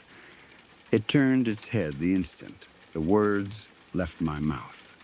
Like the sentence itself had reached it before the sound of my voice had, and it looked directly at us across that gap of dark trail, with an intensity I've never gotten from any animal before or since. Something too still, too focused, too aware in a way that didn't match the loose sniffing posture it had had a half second earlier. My boyfriend's hand found mine without either of us saying anything, and I remember how cold his fingers already were. Colder than mine, like his body had understood something was wrong before his mind had caught up to explain why. And then it ran.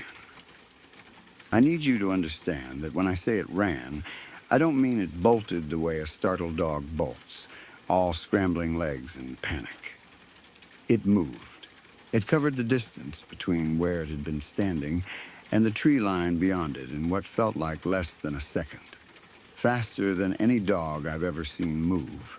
Faster than seemed physically reasonable for an animal that size. Gone into the dark trees with a speed that left both of us standing frozen on the trail. Phone flashlight shaking slightly in my boyfriend's hand. There wasn't even really a sound to it. No scrabbling paws on dirt. No crunch of underbrush as it vanished between the trunks. Just a blur and then absence. Like watching something get erased rather than watching it run away. We didn't talk about it much on the rest of the walk. I remember making some joke to cut the tension. Something about how maybe the dog had somewhere important to be. And my boyfriend laughed, but it came out thin, and neither of us brought it up again once we got to the store, standing under those bright fluorescent lights, picking out ice cream like nothing strange had happened at all. There's something almost comforting about a Walmart at night. The hum of the freezer cases, the two bright lights, the ordinary, tired-looking employees restocking shelves. And I remember letting that ordinariness wash the whole thing out of my head for the 20 minutes or so we spent wandering the aisles. By the time we walked home, taking the same trail in reverse, with the same phone flashlight, lighting the same patch of dirt in front of our feet, I'd mostly convinced myself it was nothing. A fast dog. Startled dogs move fast sometimes. That was the whole explanation. And for a couple months, it was enough. Then my neighbor brought it up.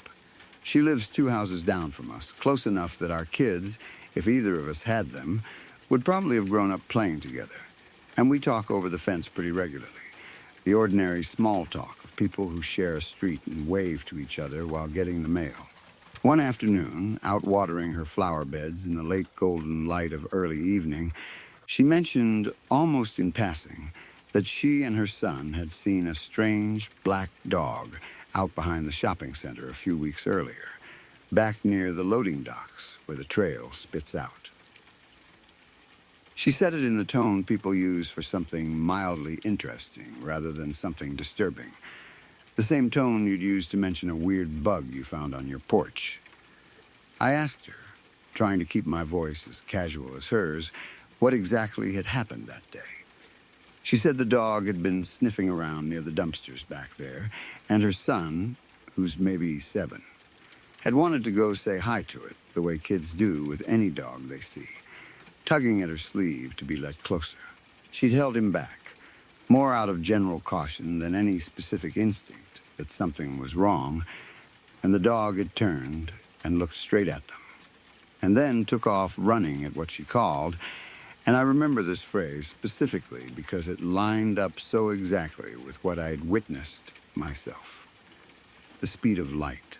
She laughed a little as she said it, the way you laugh at your own exaggeration, but I noticed she kept watering the same spot in her flower bed the whole time she was telling me, not really paying attention to what her hands were doing, and that small detail stuck with me more than I expected it to.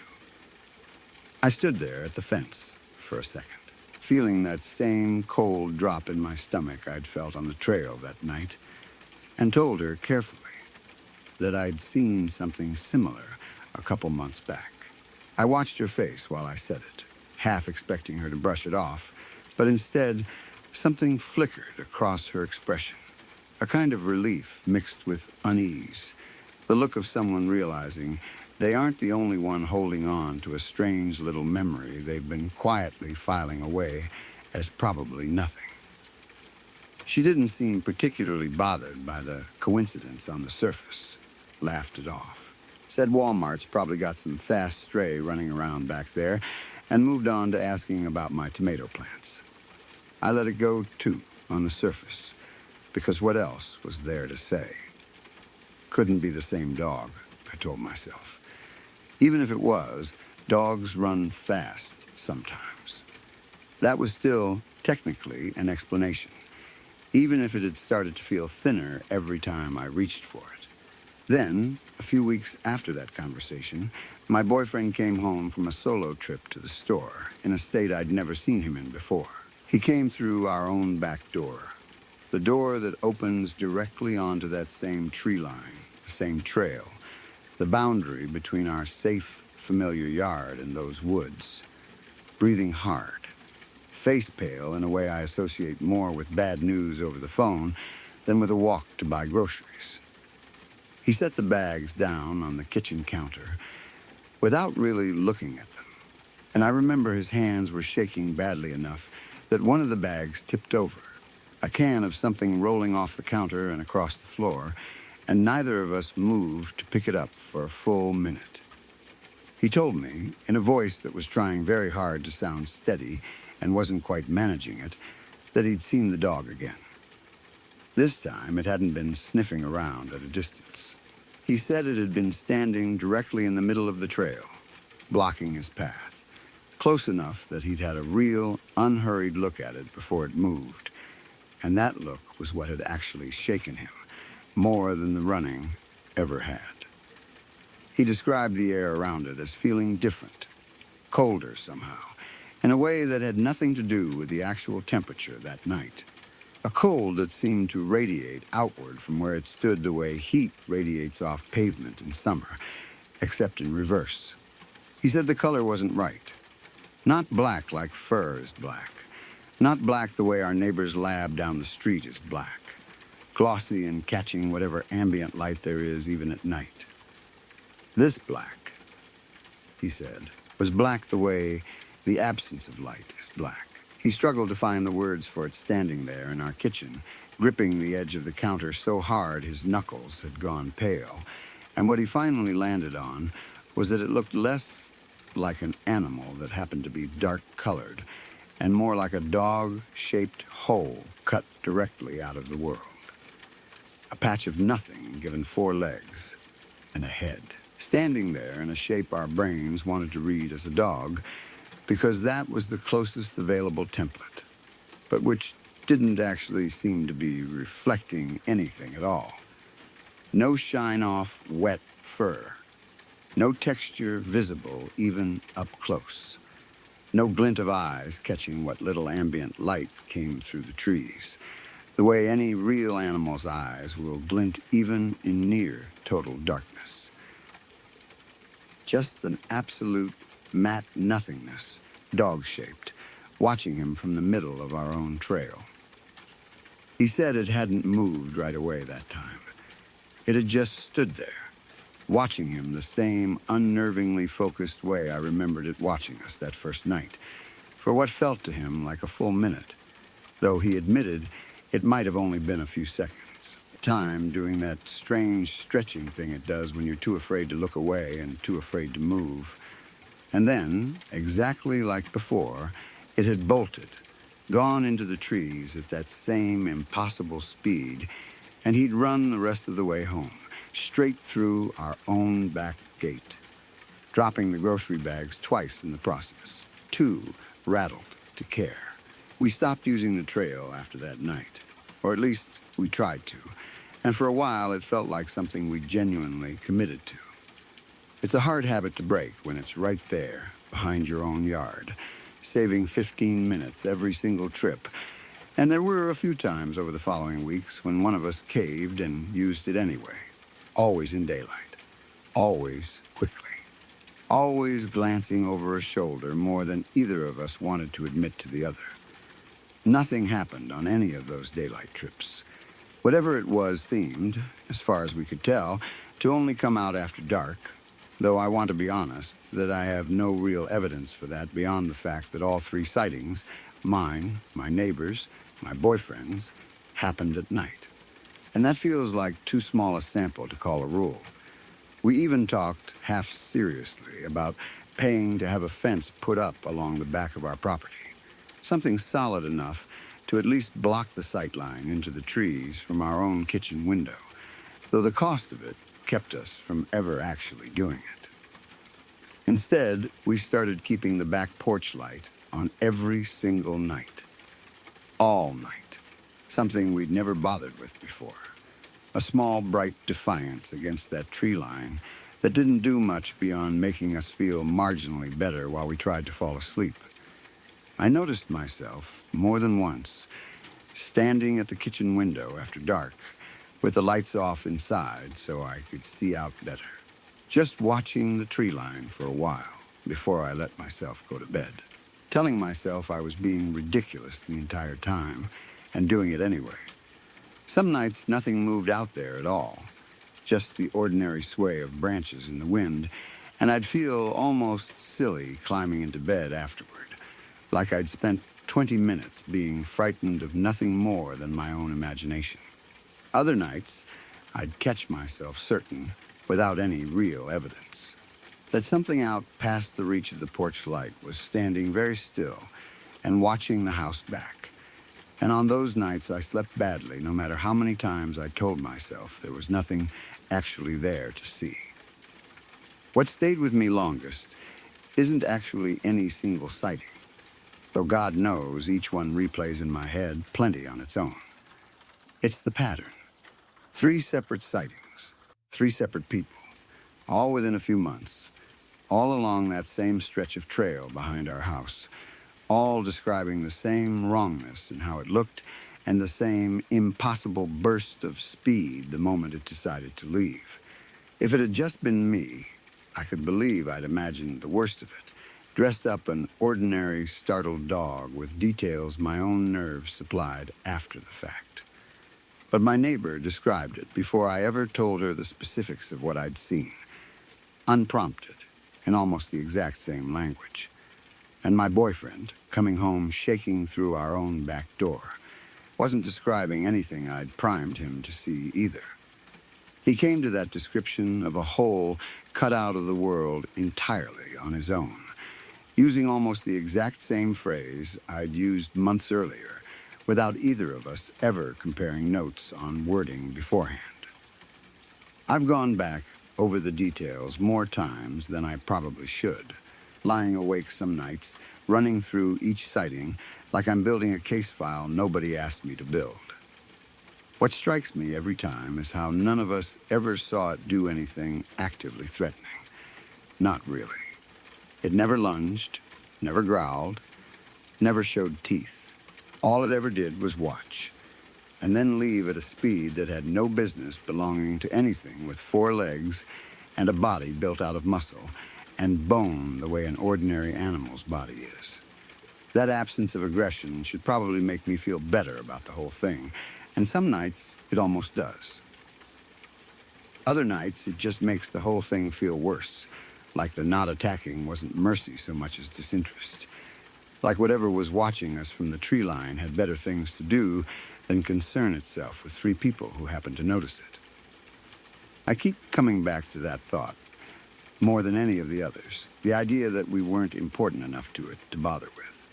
That whatever reason it has for being out there has nothing to do with us at all, and that the only thing we actually did wrong, if wrong is even the word, was notice it in the first place. I've asked around a little since then, carefully, in the way you ask about something without wanting to sound like the person asking is losing it. A couple other neighbors on our street have mentioned, in passing, a fast black dog out behind the shopping center, though none of them described it with quite the same specific wrongness my boyfriend did, and I've never pushed hard enough to find out if that's because they didn't get as close a look, or because they didn't want to say the rest of it out loud any more than I really want to keep thinking about it. There's a particular way people's faces change when I bring it up, a small flicker of recognition followed almost immediately by a kind of deliberate vagueness, like they've decided somewhere along the way that it's easier to half remember it than to sit with the full memory of what they actually saw. And I've learned to stop pressing once I see that look settle in. We still live in that house. The trail is still there, right behind our yard, Still the fastest way to get groceries, and we still use it sometimes, mostly during the day now, mostly together instead of alone. I've started noticing, though, that I don't relax the way I used to on that quarter mile through the trees. That some part of me is always half watching the space between the trunks for a low, dark shape that isn't reflecting any light at all. I catch myself counting my steps sometimes without meaning to. Some old animal part of my brain trying to measure exactly how far we are from either end of the trail at any given moment, as though knowing the distance would actually help if something happened. My boyfriend won't walk it after dark anymore. Full stop. Not for any errand, no matter how small, and I've mostly stopped asking him to.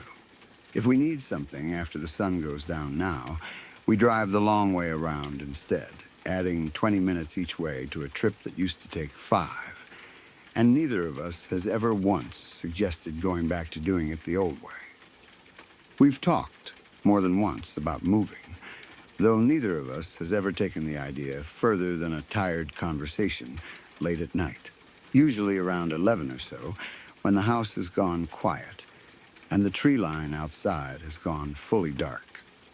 It's hard to explain to people outside of it why a stretch of ordinary-looking woods behind a Walmart would be enough to make you want to leave a house you otherwise like living in.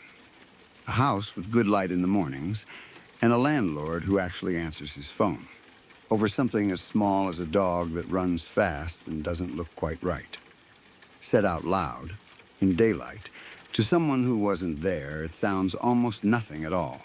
3 separate nothing sightings that any reasonable person could explain away with tired eyes and bad lighting. It's only at night, standing at that kitchen window with the porch light, throwing its small, useless circle onto the grass, that it stops sounding like nothing and starts feeling like something with real weight to it, something patient. Something that has decided, for whatever reason of its own, that this particular stretch of trail behind this particular house belongs to it more than it belongs to any of us. I don't know what it was. I've turned it over so many times I've worn the question smooth, and I still don't have anything better than a black dog that runs too fast and isn't quite the right kind of black, standing between our house and the store like it's decided that stretch of trail belongs to it more than it belongs to any of us. Some nights, sitting in our kitchen with the back door locked and the porch light on, I think about how close that tree line actually is to our bedroom window. How little distance there really is between our yard and whatever that thing is out there. Maybe 30 feet at most, closer than most people's next-door neighbor. And I wonder, if I looked out into the dark right now, whether I'd see it standing at the edge of our own grass, waiting to see which one of us says something it doesn't like. The only time in my life I've ever been truly, deeply creeped out happened at my parents' house. And the strange part is that nothing dramatic actually took place. No shadow figure, no scream, no cold spot you could point to and measure. Just a doorknob, jiggling, in an empty house. And the particular kind of fear that comes from your own brain refusing to accept the explanation you're offering it. This was back in 2009, during a break from college. One of those short visits home where you're mostly there to do laundry and eat food that isn't dining hall food. My parents had moved into this house the year after I left for school, so unlike my childhood home, I never had the chance to grow up in it slowly, room by room, the way you usually get familiar with a place. I only ever experienced it in these short bursts between semesters, which I think is part of why it always felt slightly off to me. Slightly, not mine. Even though I technically had a room there with my name still taped to the door from some old joke of my mom's. It was a big place compared to where they'd moved from, the kind of house that made you understand, in a very concrete way, that my parents were doing better than they used to be.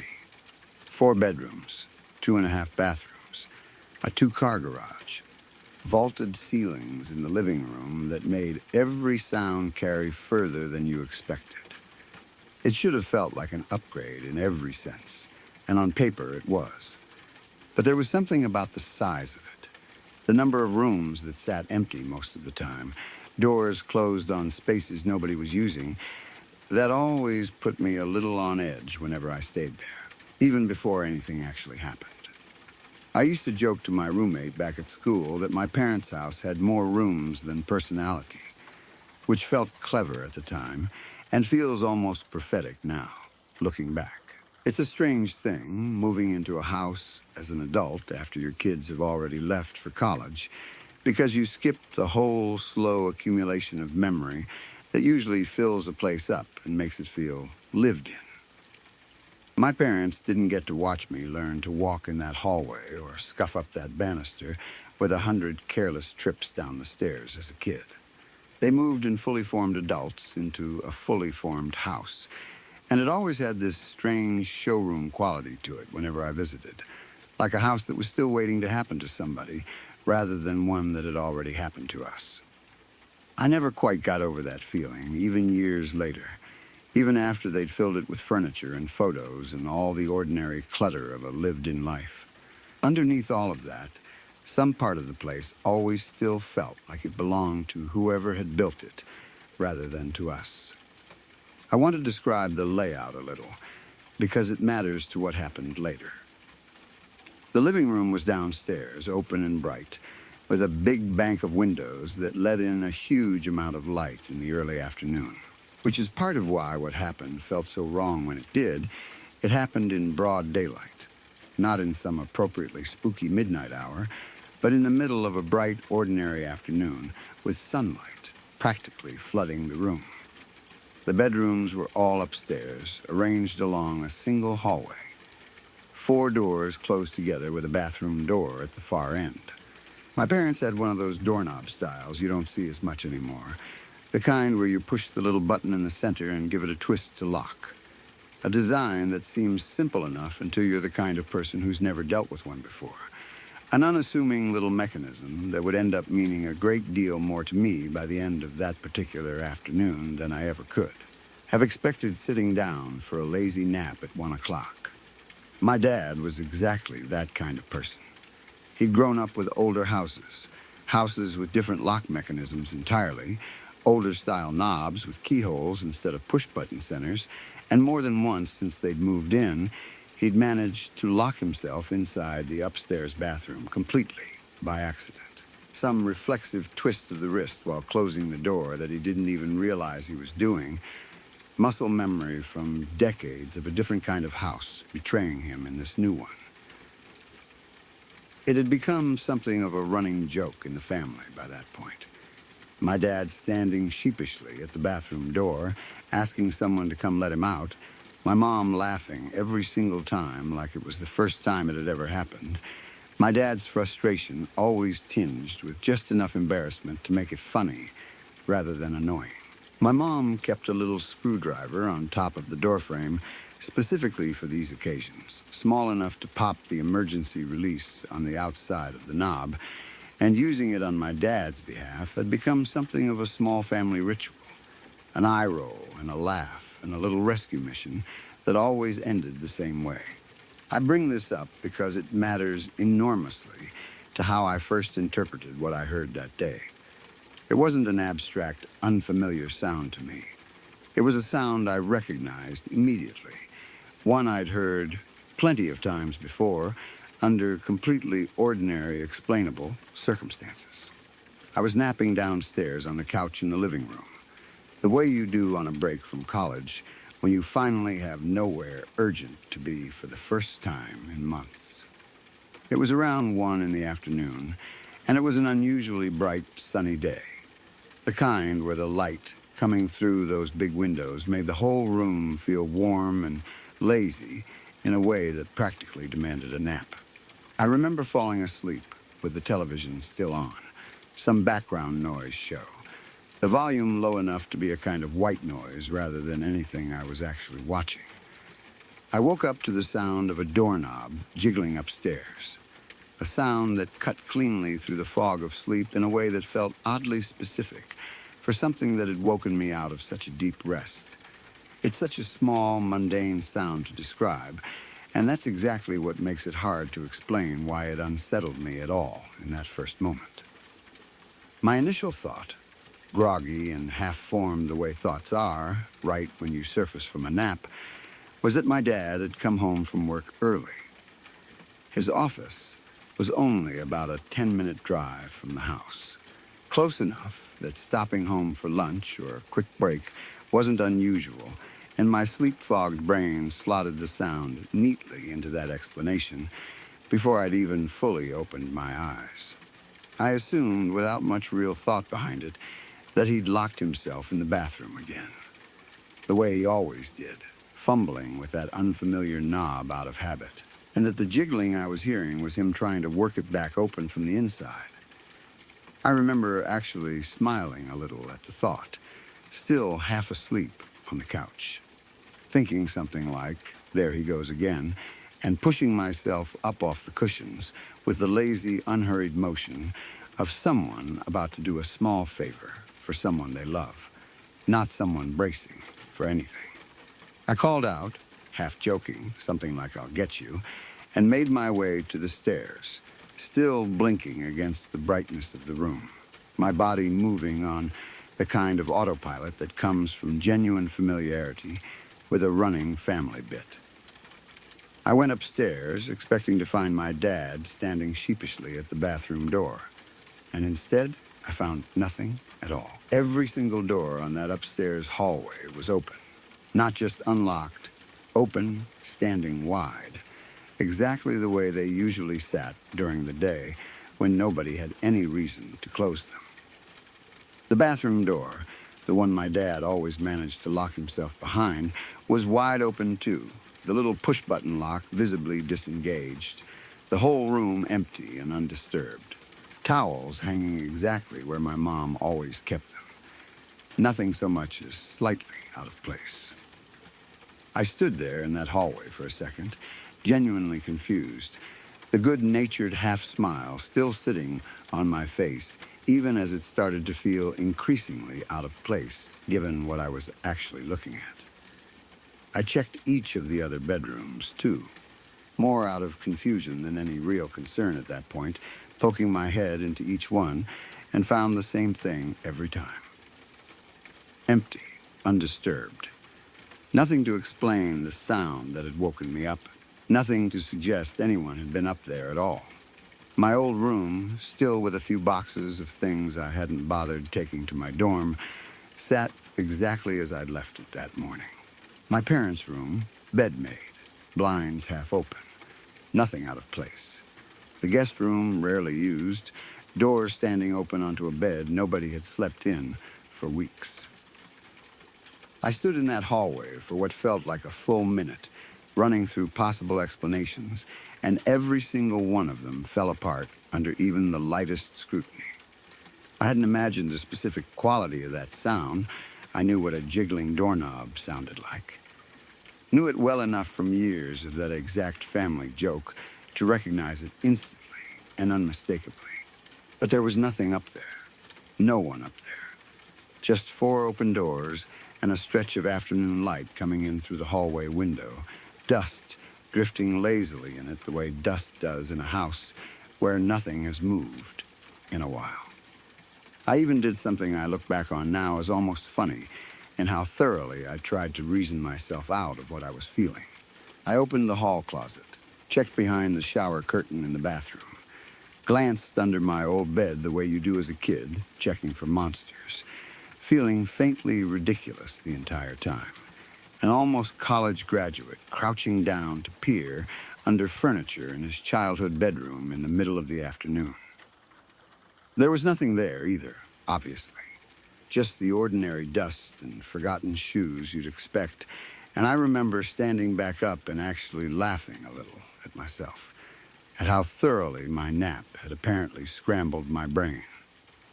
I chalked it up, standing there, to some combination of a weird dream and my own half-asleep imagination filling in a sound that hadn't really happened, or maybe some ordinary house noise. A pipe, a settling floorboard, the house's own frame shifting slightly in the afternoon heat, the way new construction sometimes does, that my sleep-fogged brain had shaped into something more specific than it actually was. It's the kind of explanation that sounds reasonable enough in the moment, especially when you're still groggy and the sun is still bright and nothing else about the house feels wrong.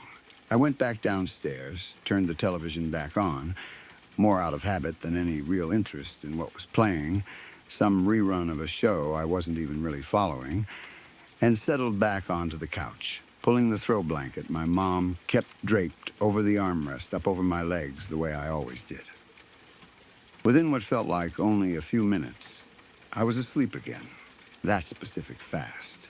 Deep unconsciousness that only really happens on lazy afternoons when your body has decided, on its own authority, that this is a day for resting.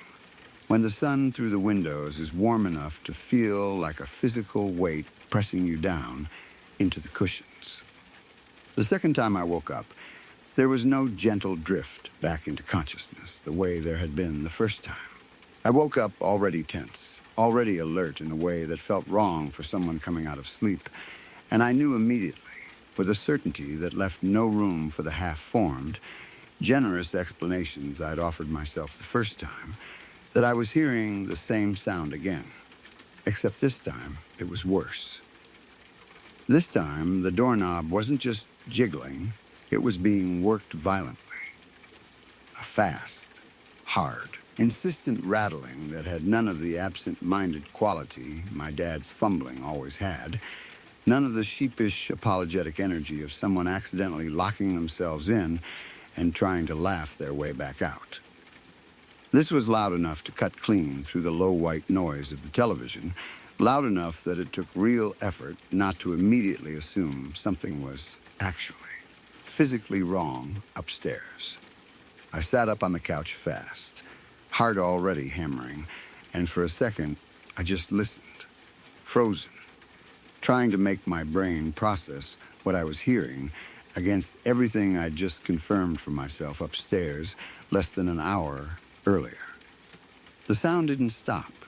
It kept going, rattling and rattling in that same violent rhythm.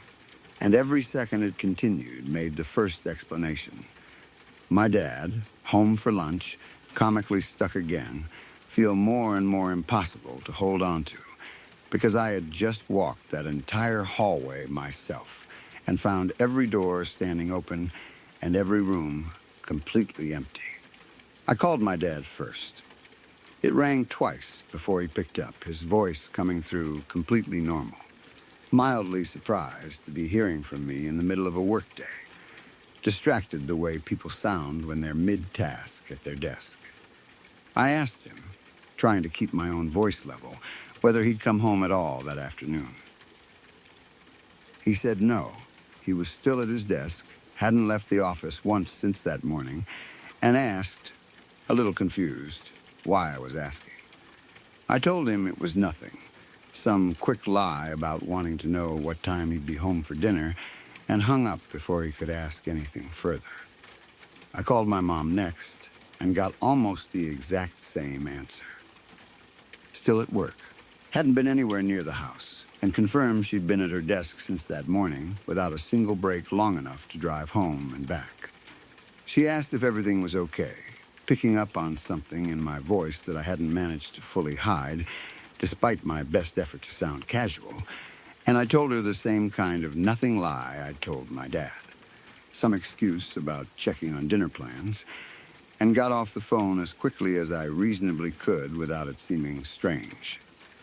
I sat there on the couch afterward in complete silence. I'd turned the television off at some point without really registering the decision, my thumb moving on its own to hit the power button, like some part of me had decided that background noise was no longer something I wanted between myself and whatever I might need to hear next. The house was fully quiet, in that specific, heavy way empty houses get quiet. A silence that feels less like an absence of sound and more like something actively holding its breath. Even the ordinary background hum of the refrigerator in the kitchen seemed muted somehow, like it was being deliberately restrained, and I found myself straining to hear past that silence. toward the staircase, toward the hallway above it, waiting to see if the sound would start up again now that I was fully, completely awake and listening for it. I sat there with my phone still in my hand, staring at the empty screen, running through the situation one more time with as much rational, level-headed thinking as I could manage. Both my parents were at work, confirmed. No possibility of either of them being the source of what I'd heard. I had just walked the entire upstairs myself less than an hour before and found nothing, no one, every door open exactly the way it should have been. And yet I had now heard that exact sound twice. The second time, louder and more violent than the first, loud enough to cut through the television. Loud enough that there was no reasonable way to dismiss it as some half-imagined echo of a dream. I tried, sitting there, to come up with some kind of mechanical explanation that would let me relax. An old house settling under a temperature change, maybe, some kind of pressure shift as the afternoon sun heated one side of the structure more than the other. Metal expanding and contracting in a way that could theoretically produce a rattling sound somewhere in the walls. I turned that idea over for a while, trying to make it fit, but it kept running up against the same problem. The sound hadn't come from inside a wall or a pipe. It had come specifically and unmistakably from a doorknob being turned, the exact mechanical sound of that specific push and twist lock mechanism being worked by hand. Not some vague structural groan that my brain was creatively misinterpreting. I knew that sound too well, from too many years of my dad's own mishaps, to convince myself it had been anything else. I actually thought about going up there again. I want to be honest about that, because it feels important to how close I came to a different version of this story. I sat on that couch, turning the idea over, telling myself it was probably nothing. Probably some plumbing issue or a strange draft catching an old latch. Some explanation that didn't require anything genuinely wrong being present in that upstairs hallway. I got as far as standing up off the couch, actually turning toward the stairs, one hand already reaching for the railing, my bare feet already cold against the hardwood at the base of the staircase. And then I just didn't. Something in me refused, flatly and completely, in a way that didn't feel like a decision so much as a door slamming shut somewhere behind my own thoughts.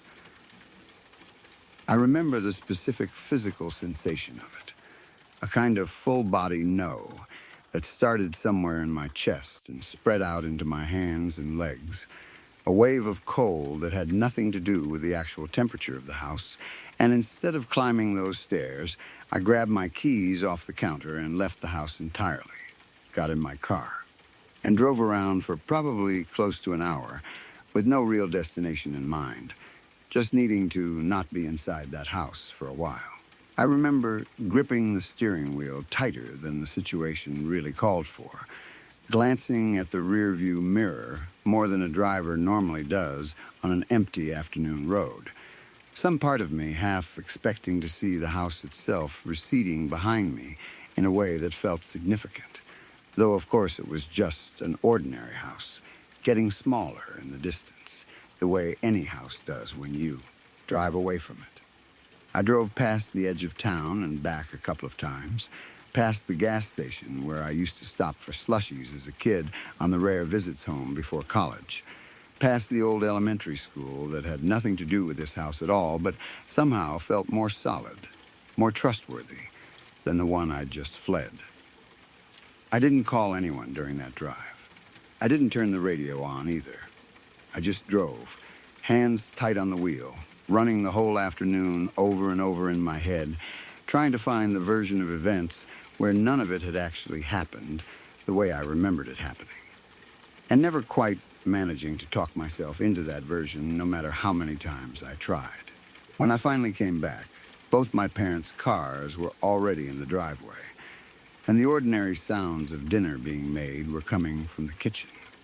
and the whole house felt, immediately and completely, like an entirely different place than it had a few hours earlier. I didn't tell them what had happened that day. Not right away. I sat through dinner making normal conversation, and it wasn't until much later that night, after my mom had gone up to bed, that I told my dad the story, quietly, in the kitchen, half expecting him to laugh it off the way he laughed off his own doorknob mishaps. He didn't laugh. He got quiet instead, in a way that surprised me.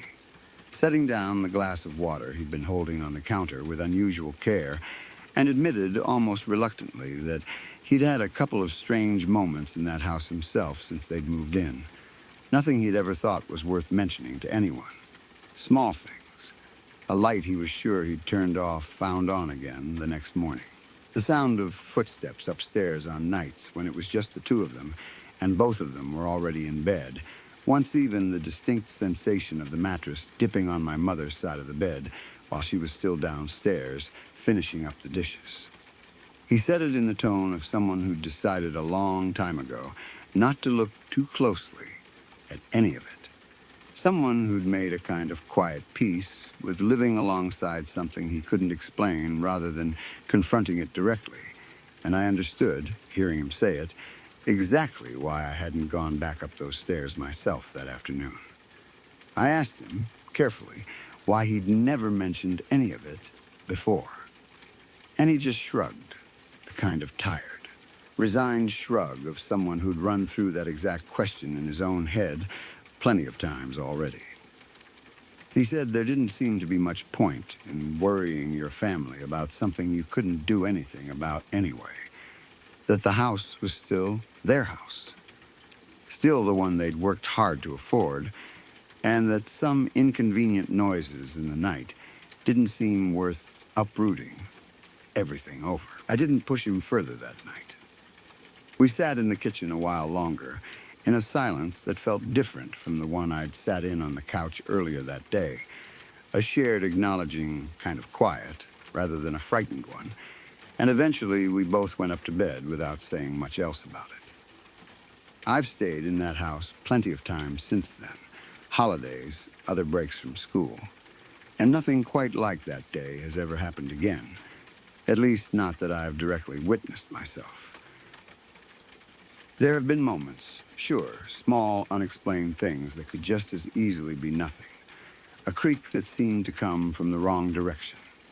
A light left on that nobody remembered turning on, but nothing that ever matched the specific, unmistakable clarity of that jiggling knob, and nothing that ever again sent me running for my car in the middle of a bright, ordinary afternoon. But I've never napped downstairs in that living room again without one ear half listening for a sound I hope I never hear a third time. And I've never, not once since that afternoon, gone up that staircase alone, without a small, persistent part of my brain quietly counting how many doors are standing open before I let myself relax. My parents still live in that house. They've never moved, never mentioned wanting to. And whenever I bring it up now, years later, my dad just gets that same quiet look he had in the kitchen that night, and my mom, if she's in the room, finds some reason to change the subject before either of us can say too much more about it. I was 19 when this happened.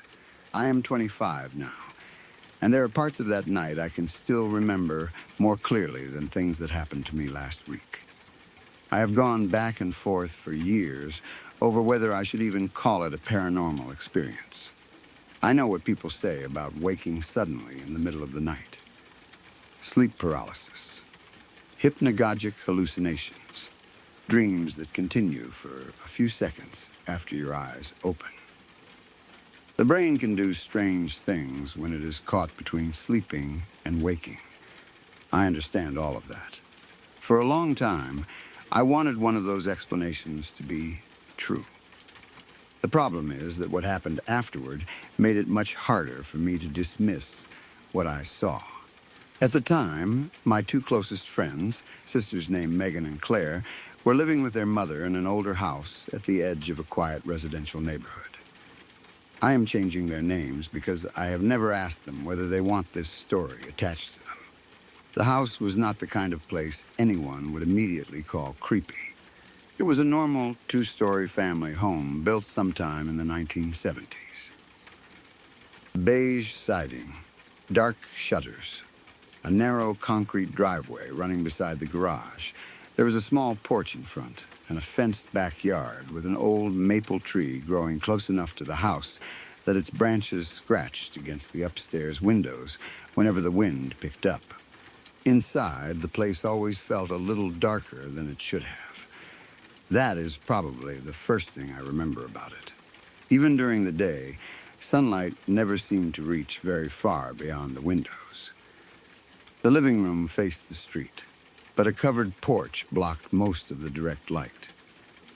The hallway leading toward the kitchen stayed shadowy even in the afternoon. Upstairs was worse. There was only one small window over the staircase, and once the sun went down, the entire second floor seemed to depend on yellow bulbs that left dark pockets in the corners. Still, I never felt afraid there. I had been inside that house dozens of times. I knew the sound the refrigerator made when the compressor kicked on. I knew the third stair from the top squeaked. I knew the bathroom faucet had to be turned harder than normal or it would drip all night. I knew the upstairs hallway smelled faintly of laundry detergent because the linen closet was packed with clean towels and dryer sheets. It was familiar. That matters to me. I was not sleeping in some strange hotel or abandoned house where every sound could feed my imagination. I was spending the night somewhere I had been comfortable enough to fall asleep countless times before. That evening was completely ordinary. It was late summer. Megan and Claire's mother was working an overnight shift, which was common for her at the time, so the three of us had the house to ourselves. We ordered food, watched movies in the living room, and stayed downstairs talking until sometime after midnight. There was no alcohol, no drugs, nothing that would have affected my perception. I remember that because whenever I have told this story, someone eventually asks. By around 2 a.m, we were exhausted. Megan's bedroom was the biggest of the upstairs bedrooms. She had a queen-sized bed against the far wall beneath a window overlooking the backyard. Normally, when I stayed over, one of us would sleep on the floor. That night, we were too tired to bother. We climbed into the bed sideways, arguing briefly about who had to sleep in the middle. Eventually, Claire took the side nearest the wall, Megan was in the center, and I was on the outside, closest to the bedroom door. The room was warm when we first went to bed. There was a box fan sitting on a small dresser near the window. It made a steady mechanical hum, and every few seconds something inside it clicked faintly as the blades turned. The curtains moved in the airflow. Megan left the bedroom door slightly open because she hated sleeping with it completely shut when her mother was working nights. Through the gap, I could see a narrow slice of the hallway. We talked for a while in the dark. I do not remember what about. Probably school. People we knew, plans for the weekend. Eventually, the conversation became those half-finished sentences people make when they are falling asleep. Then, nothing. The next thing I remember is opening my eyes. There was no sound that woke me. That is one of the details that still bothers me. I did not hear a crash. Nobody touched me. I did not have a nightmare that I can remember. One moment I was asleep. The next, I was awake and staring toward the foot of the bed. The room looked different. At first I assumed the fan had stopped because everything felt unnaturally quiet. But when I listened carefully, I could still hear it turning. The sound just seemed farther away, muffled, almost as though I were hearing it through a wall. The air also felt colder, not dramatically cold. I could not see my breath or anything like that. It was just enough that I noticed. The skin along my arms tightened, and I remember pulling the blanket a little higher without really thinking about it. There was some light in the room from a street lamp outside. It passed through the curtains and created a pale rectangle across the carpet. That light was enough for me to see the girl. She was standing at the foot of the bed. For several seconds, my brain simply refused to understand what I was looking at. She appeared to be around 6 or 7 years old. Small, thin, her head came only a little higher than the mattress. She was standing almost perfectly still, maybe 3 feet from my feet, facing the bed, facing us. I could see her clearly enough to know she was a child, but not clearly enough to recognize every detail of her face. Her hair looked dark and straight. It reached below her shoulders. She was wearing something light-colored that fell to somewhere around her knees. A nightgown, maybe, or a dress. I could not see her shoes. I am not even sure she had any. What I remember most was her posture. Children do not normally stand that still. Even when they are trying not to move, there are little shifts in balance. A hand moves. A shoulder rises. Their head tilts. This girl did none of that. Her arms hung straight at her sides. Her head was slightly lowered, but her eyes were lifted toward the bed, toward me. The instant I realized she was looking directly at me, something happened inside my body that I have never experienced before or since. Every muscle tightened at once. My stomach dropped so violently that I felt sick. My mouth became completely dry. There was a tingling sensation across my scalp and down the back of my neck, followed by an overwhelming certainty that I should not move. I could move. That is important. This was not sleep paralysis, at least not the version I have read about. I could wiggle my fingers beneath the blanket. I could move my toes. I could turn my eyes toward Megan beside me. I simply could not make myself do anything larger. I wanted to wake them. All I had to do was reach over and touch Megan's shoulder. She was inches away from me. But doing that would have required taking my eyes off the girl. I could not. There is something deeply primitive about fear when you believe something is watching you. You become convinced that looking away will cause it to move. So I stared at her. She stared back. I do not know how long that lasted. Memory does strange things when you are terrified. It might have been 10 seconds. It might have been a minute. At the time, it felt much longer. The girl's face was pale in the weak light from outside. Her eyes looked darker than the rest of her features. She did not smile. She did not frown. There was no obvious expression at all. That frightened me more than if she had looked angry. It was the complete lack of emotion. She seemed to be studying us. Behind her, the bedroom door was still partly open. I could see the black strip of the hallway beyond it.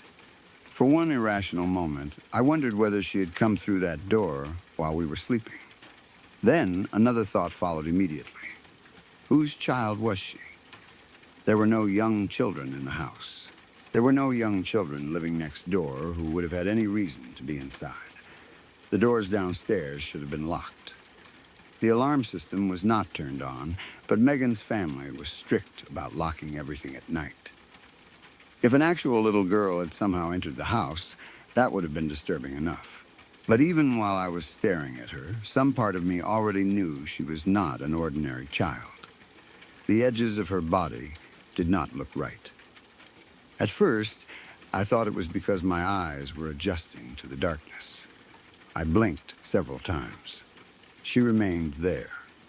But when I focused on her shoulders and the outline of her hair, there was a strange softness to them. She seemed less solid than everything around her. The dresser behind her had sharp edges. The fan had sharp edges. The bed frame was clear. The girl's outline seemed almost smeared into the darkness. I remember thinking that if I reached toward her, my hand might pass through her. I had no intention of testing that. My heartbeat became so hard that I could feel it in my throat. I tried to breathe quietly. For some reason, I did not want her to know I was awake. That was ridiculous because she was clearly looking at me. Still, I kept my breathing shallow. I could hear Megan sleeping beside me. A slow inhale, a slow exhale. Claire shifted slightly near the wall. Neither of them woke. Then the girl changed. She did not walk away. She did not turn. She simply became harder to see. At first, I thought a cloud had passed over the street lamp outside, but the pale patch of light on the carpet remained exactly the same. The girl was fading. There is no better word for it. Her dress lost definition first. Then, her arms. Her face seemed to blur. I watched the darkness behind her become visible through her body. It happened slowly enough that I had time to understand what I was seeing. That was somehow worse than if she had disappeared instantly. She was there. Then she was partly there. Then there was only a faint shape. And then the foot of the bed was empty. I remained frozen for several seconds. The fan suddenly sounded loud again. The room felt warmer. I stared at the place where she had been. Nothing moved. Eventually, I forced myself to look toward the bedroom door. The hallway was empty. I listened for footsteps. Nothing. I wanted to turn on the lamp. I wanted to wake Megan and Claire and tell them there had been someone standing in the room. But another part of me felt embarrassed. That may sound strange, considering how frightened I was, but embarrassment was genuinely part of what stopped me. I thought I might have dreamed it. I had just woken up. Maybe my brain had taken a shadow and turned it into a person. Maybe I had experienced some kind of hallucination. If I woke them and started screaming about a little girl who had vanished, I knew how insane it would sound. So I stayed quiet. I do not think I slept again. For the rest of the night, I kept staring toward the foot of the bed.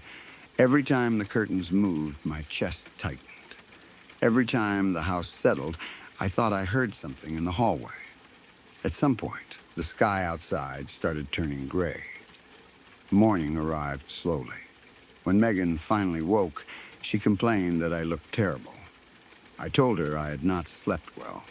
That was all. We went downstairs. The house looked completely normal. Sunlight came through the kitchen windows. Someone made coffee. Claire complained about being hungry. Megan turned on the television. I remember standing in the living room and looking toward the staircase. In daylight, the whole thing seemed ridiculous. A ghost. A child appearing beside the bed.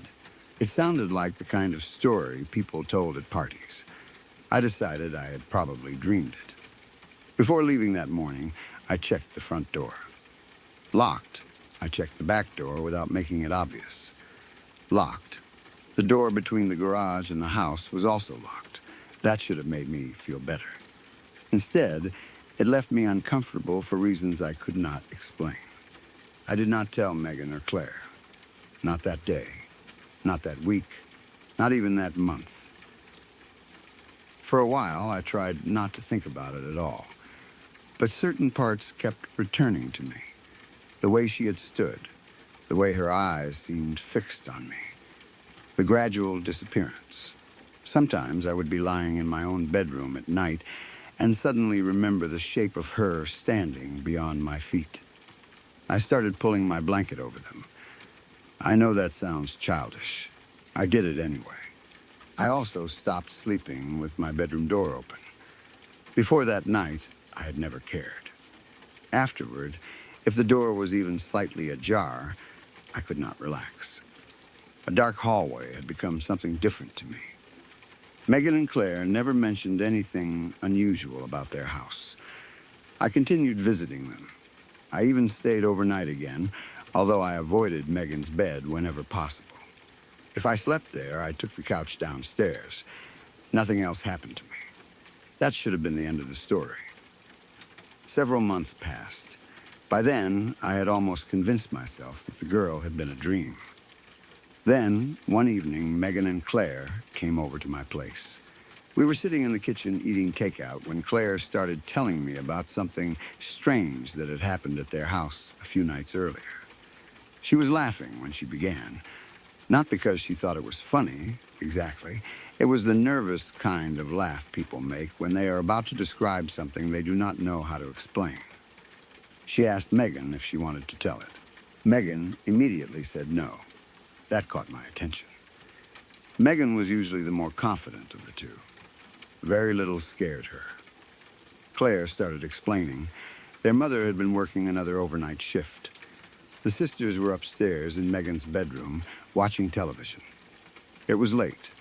They were not sure exactly what time, but it was after midnight. The television volume was low because Claire had been looking at something on her phone. Then, both of them heard a sound downstairs. At first, they assumed it was coming from the television. Claire muted it. The sound continued. It was laughter. Children laughing. She said it sounded like at least 2 children. Maybe more. Not screaming, not crying. Laughing, softly. The sound seemed to be coming from the living room directly below the upstairs hallway. At that point, I stopped eating. I asked her to repeat what she had said. Children? She nodded. Megan still was not smiling. Claire told me they had sat on the bed listening for several seconds. The laughter would stop. Then, start again. It was faint enough that they could not make out individual voices clearly, but there was no mistaking what kind of sound it was. Megan thought someone outside might be walking past the house. That explanation made sense until they noticed the sound did not move. It remained inside the same part of the house. They checked through the bedroom window. The street was empty. The backyard was empty. Then they heard it again, this time louder, from downstairs. Megan apparently whispered something like, "Someone is in the house." Claire told her to call their mother. Megan wanted to check first. That also sounded exactly like Megan. She was the type of person who would rather prove there was a simple explanation before alarming anyone. They both got off the bed. The upstairs hallway was dark. Megan's bedroom door was closed most of the way. Claire said she could still hear the faint laughter through it. She described it as playful. That word has always bothered me. Not sinister, not obviously threatening, just children sounding happy somewhere inside an otherwise empty house. They walked toward the bedroom door together. The closer they got, the clearer the sound became. There was definitely more than one voice. One sounded like a little girl. Claire remembered that specifically. When she said that, I felt cold despite sitting in my own brightly lit kitchen. I asked whether she was sure. She said yes. Megan looked at me strangely. Neither of them knew yet why I was asking. Claire continued. They reached the door. Megan put her hand on the knob. Before she could open it, the laughter stopped. Instantly, no fading, no footsteps running away. Nothing. The entire house became silent. They stood there. Megan leaned closer to the door. Claire was behind her. Then, something struck the other side. Hard, Claire slapped both hands against my kitchen table when she described it, making me jump. She said the bedroom door jolted inward against Megan's hand. It sounded as if someone in the hallway had hit the wood with a fist or the flat of a hand. One single impact, heavy enough that both of them screamed. Megan stumbled backward. Claire ran toward the far side of the room. For a few seconds, neither of them moved. They expected the doorknob to turn. It did not. They waited. No second knock came. No footsteps. No laughter. Nothing. Eventually, Megan grabbed a heavy flashlight from her dresser. Claire called their mother. Their mother told them to stay inside the bedroom and call the police if they genuinely believed someone had entered the house. Instead, after several minutes, The sisters decided to look. I remember telling Claire that was an incredibly stupid decision. She agreed.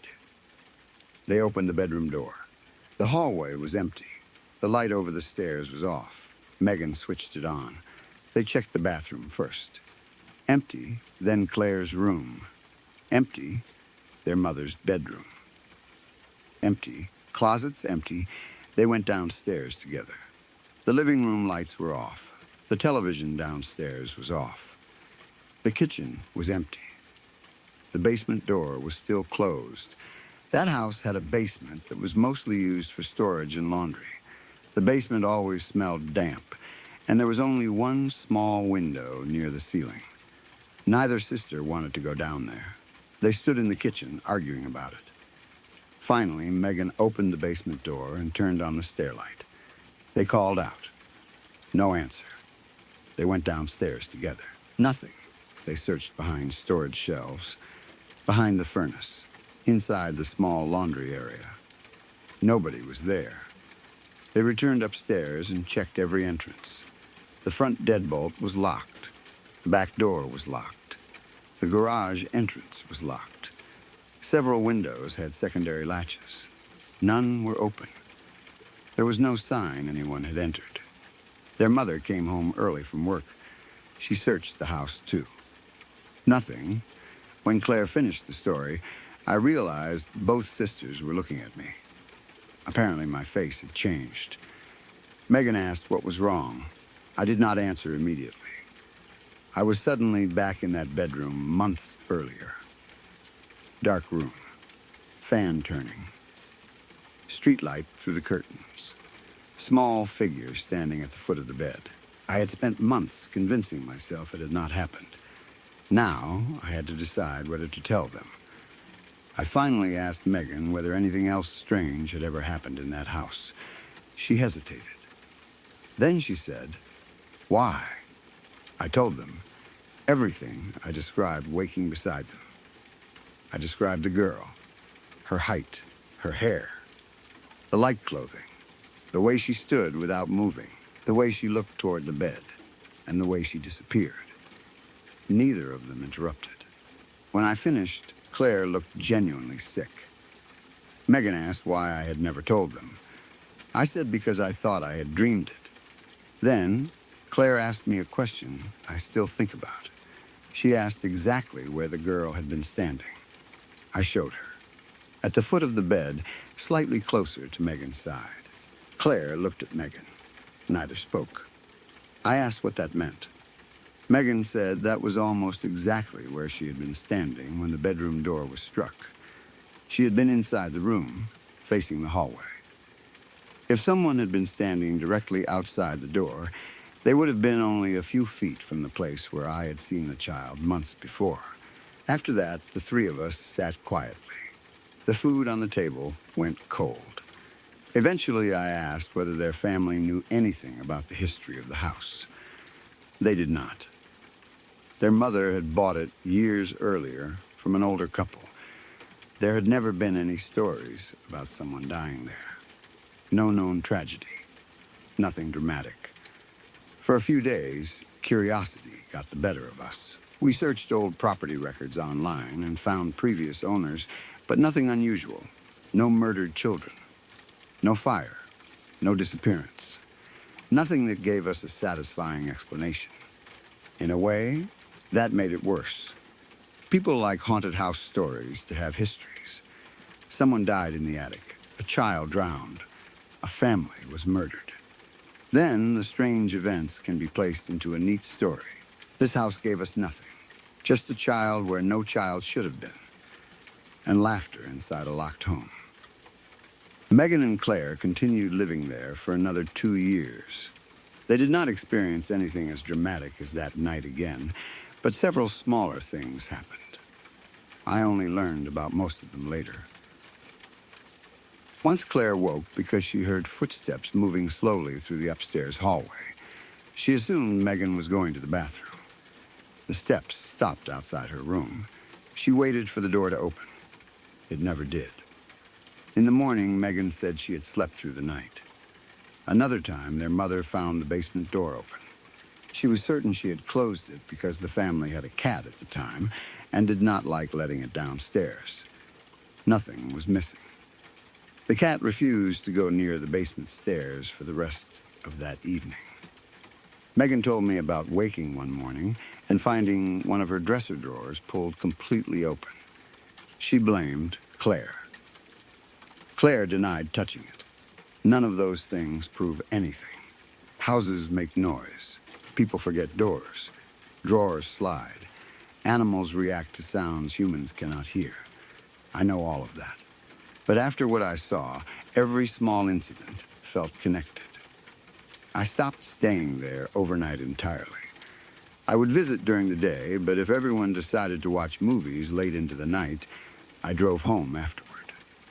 They teased me about it once. I did not care. Something about that house changed for me. During daylight, it still looked normal. At night, I became aware of every doorway, every unlit room, every stretch of hallway behind me. The worst place was Megan's bedroom. I could not stand with my back toward the foot of the bed. Whenever I looked at that spot, I remembered the girl staring upward at us. Eventually, the family moved. The reason had nothing to do with anything paranormal. Their mother got a better job in another city and sold the house. I helped Megan and Claire pack. On the final afternoon, most of the furniture had already been removed. Empty houses have strange acoustics. Every footstep echoed. Voices seemed to come from rooms no one was standing in. I tried not to let it bother me. There was nothing left in Megan's old bedroom except a few cardboard boxes and the marks on the carpet where the bed had been. I remember standing in the doorway and looking at the empty space. For the first time, I could see the entire floor where the bed had sat.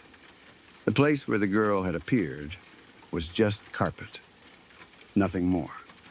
I felt foolish for still being afraid of it. Then Claire called my name from downstairs. I turned to leave. As I stepped into the hallway, I heard something behind me, very faint, a sound from inside the empty bedroom. I stopped. It sounded like fabric moving across carpet, not footsteps, more like someone shifting their weight while wearing a long piece of clothing. I looked back. The room was empty. I stood there for several seconds. Nothing happened. I went downstairs without mentioning it. The new owners moved in shortly afterward. I have no idea who they were.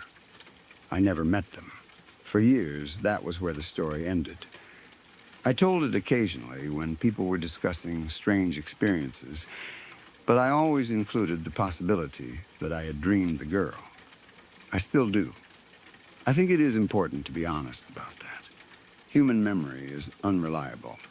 Sleep can produce convincing hallucinations. Fear makes ordinary events seem extraordinary. If all I had were my own experience, I would probably believe that explanation. But I did not know about the laughter when I saw her. I did not know my friends would later hear what sounded like children inside the house. They did not know what I had seen when that happened to them. None of us had been feeding the other's ideas. That coincidence is what I cannot get past. There is another detail I rarely include when I tell people this story because it sounds too convenient. But it happened. About a year after Megan and Claire moved, the three of us were together again, talking about the old house. Claire asked whether I remembered exactly what the girl's face looked like. I said not really. I remembered dark eyes, pale skin, straight hair, but no clear features. Claire said something strange. She told me that during the night they heard the laughter. There had been one moment she had never mentioned. It happened after they searched the house. Their mother was on the way home. Megan was downstairs. Claire went back upstairs alone to grab her phone charger. She was passing Megan's old bedroom when she thought she saw someone inside. Not clearly, just a small, pale shape near the bed. She looked directly into the room. Nothing was there. At the time, she assumed she was frightened and imagining things. She never told Megan because the whole night had already been chaotic. When Claire told me that, Megan became angry with her for keeping it secret. They argued for several minutes. I barely listened. I was thinking about something else. I asked Claire where the shape had been. She pointed down toward the floor beside us, as if recreating the room. Then, she said, near the end of the bed.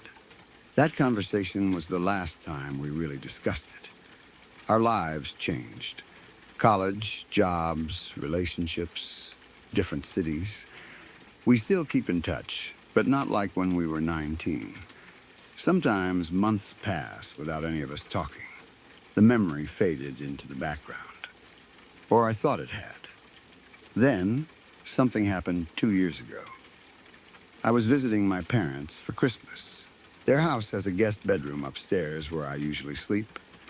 It was around 3 in the morning when I woke suddenly. No nightmare. No noise. Exactly like before. My eyes opened. The room was dark. For several seconds, I did not understand why my entire body had gone tense. Then, I realized I was staring toward the foot of the bed. Nothing was there. I almost laughed from relief. I had probably awakened because the heat had turned off. The room felt cold. I rolled onto my side. Then I heard a child laugh in the hallway. One short burst, soft, close, every muscle in my body locked. I listened. Nothing followed. I sat up and turned on the bedside lamp. The hallway outside my room was dark. I called my father's name. No response. I walked to my parents' bedroom. Both of them were asleep. There were no children in the house. I checked the television downstairs. Off, my phone had no videos playing. Every door was locked. I told myself it had been part of a dream. I still tell myself that. But I did not sleep again. The next morning, I considered messaging Megan and Claire. I decided against it. I did not want to bring everything back. A few weeks later, Claire messaged me first. We had not spoken in almost 4 months. She asked a strange question. Do you ever still think about the little girl?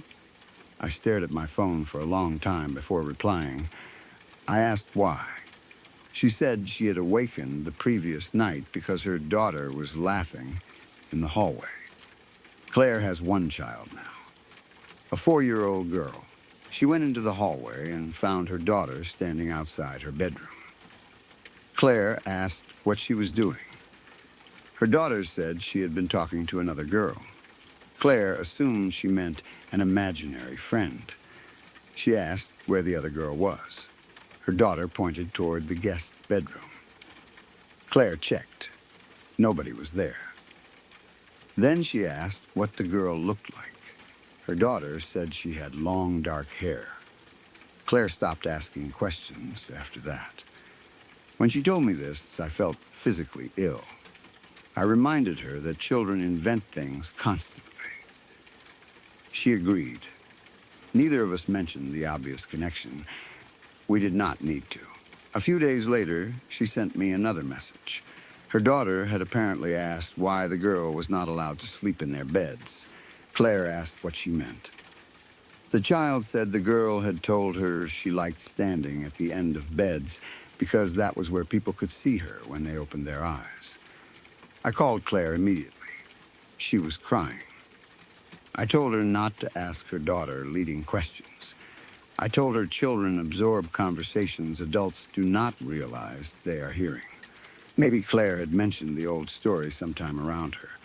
Maybe the girl had overheard something. Claire insisted she had never discussed it in front of her. I wanted to believe there was another explanation. I still do. For several weeks afterward, Claire's daughter continued mentioning the girl. Nothing dramatic happened. No objects moved. No doors slammed. She simply talked about her occasionally. Then she stopped. Claire has not mentioned her since. I have never seen the child again myself. I hope I never do. But I have developed a habit I cannot break. Whenever I wake unexpectedly during the night, I keep my eyes closed, sometimes for several minutes. I listen first. I listen to the heating system, traffic outside, my own breathing, anything ordinary. Because part of me is still 19 years old in that bedroom, lying beside my friends, while something impossible stands silently beyond our feet. People sometimes ask me what I think it was. I do not know. Maybe I was dreaming. Maybe Megan and Claire heard a television outside. Maybe the impact on their bedroom door came from the house settling. Maybe Claire's daughter invented an imaginary friend who happened to resemble something I saw years earlier. You can explain almost every piece separately. That is what I have tried to do. The problem is putting all the pieces together. The girl, the laughter, the locked doors, the blow against the bedroom door. Claire seeing a small shape near the same bed. Her daughter describing someone with long dark hair. Maybe coincidence can stretch that far. I genuinely hope it can. There is one final thing I have not told Megan or Claire. It happened 3 nights ago. I woke around 2:40 in the morning. I know the time because my phone was charging on the nightstand and the screen lit when I touched it. I live alone now. My bedroom door was closed. I had started closing it years ago because of all this. When I opened my eyes, the room felt unusually cold. I immediately remembered the old house. I kept staring at the ceiling. I refused to look toward the foot of the bed. For almost a minute, nothing happened. Then I heard something outside my bedroom. A very soft sound. Bare feet moving slowly across the hallway floor. One step. Pause. Another step. Pause. They stopped outside my door. I could see the darkness beneath it. At first, there was nothing. Then the narrow strip of darkness changed. 2 small shadows appeared against the gap beneath the door, as though someone were standing directly on the other side. I stopped breathing. The doorknob did not move. No one knocked. For perhaps 30 seconds, those shadows remained there.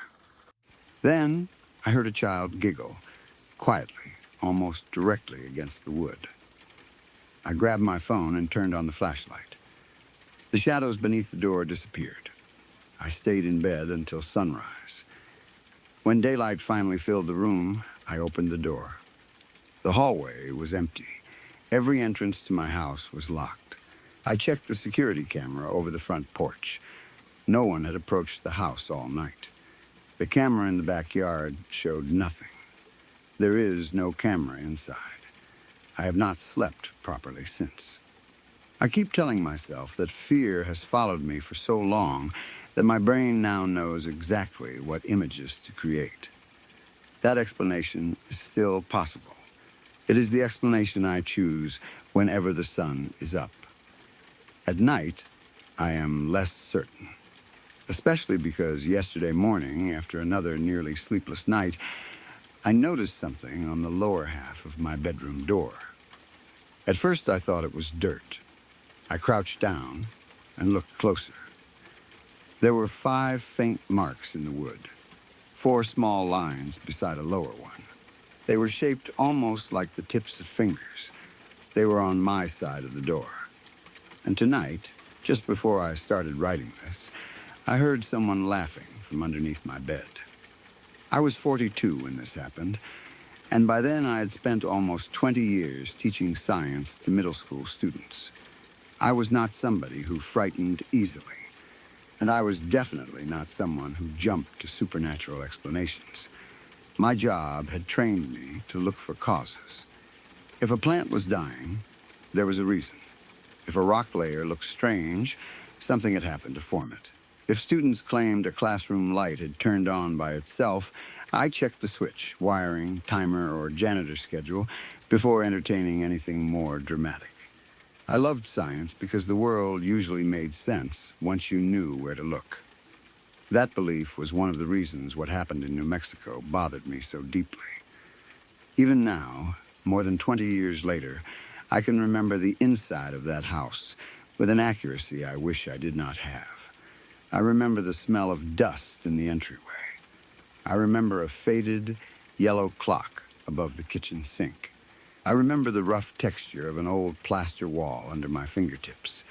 And I remember walking through the same doorway over and over again when that doorway should have led somewhere else. At the time, I was still teaching full-time.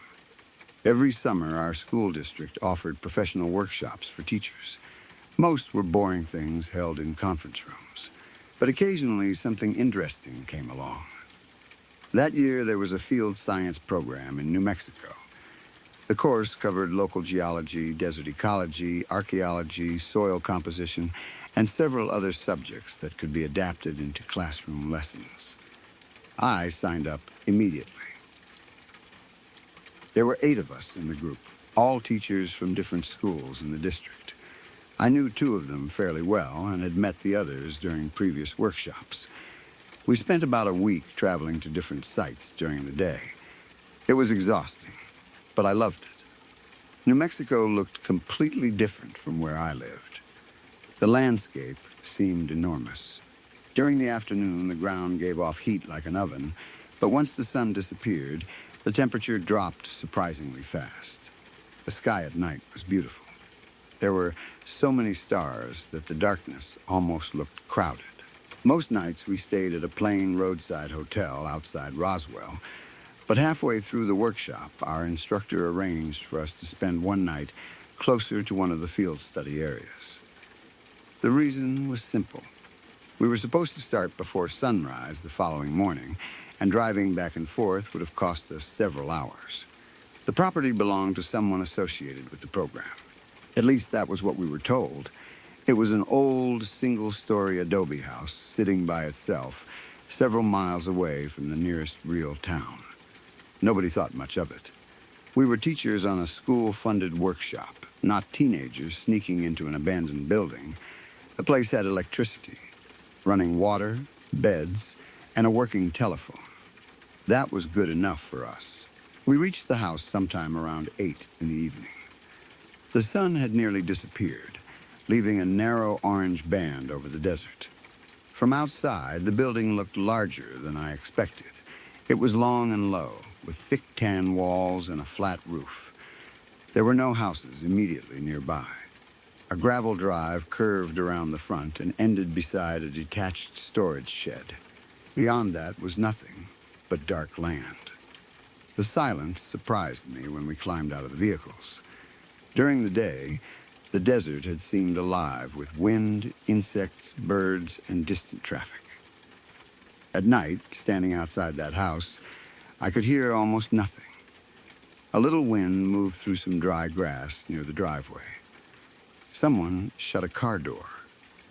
The sound seemed far too loud.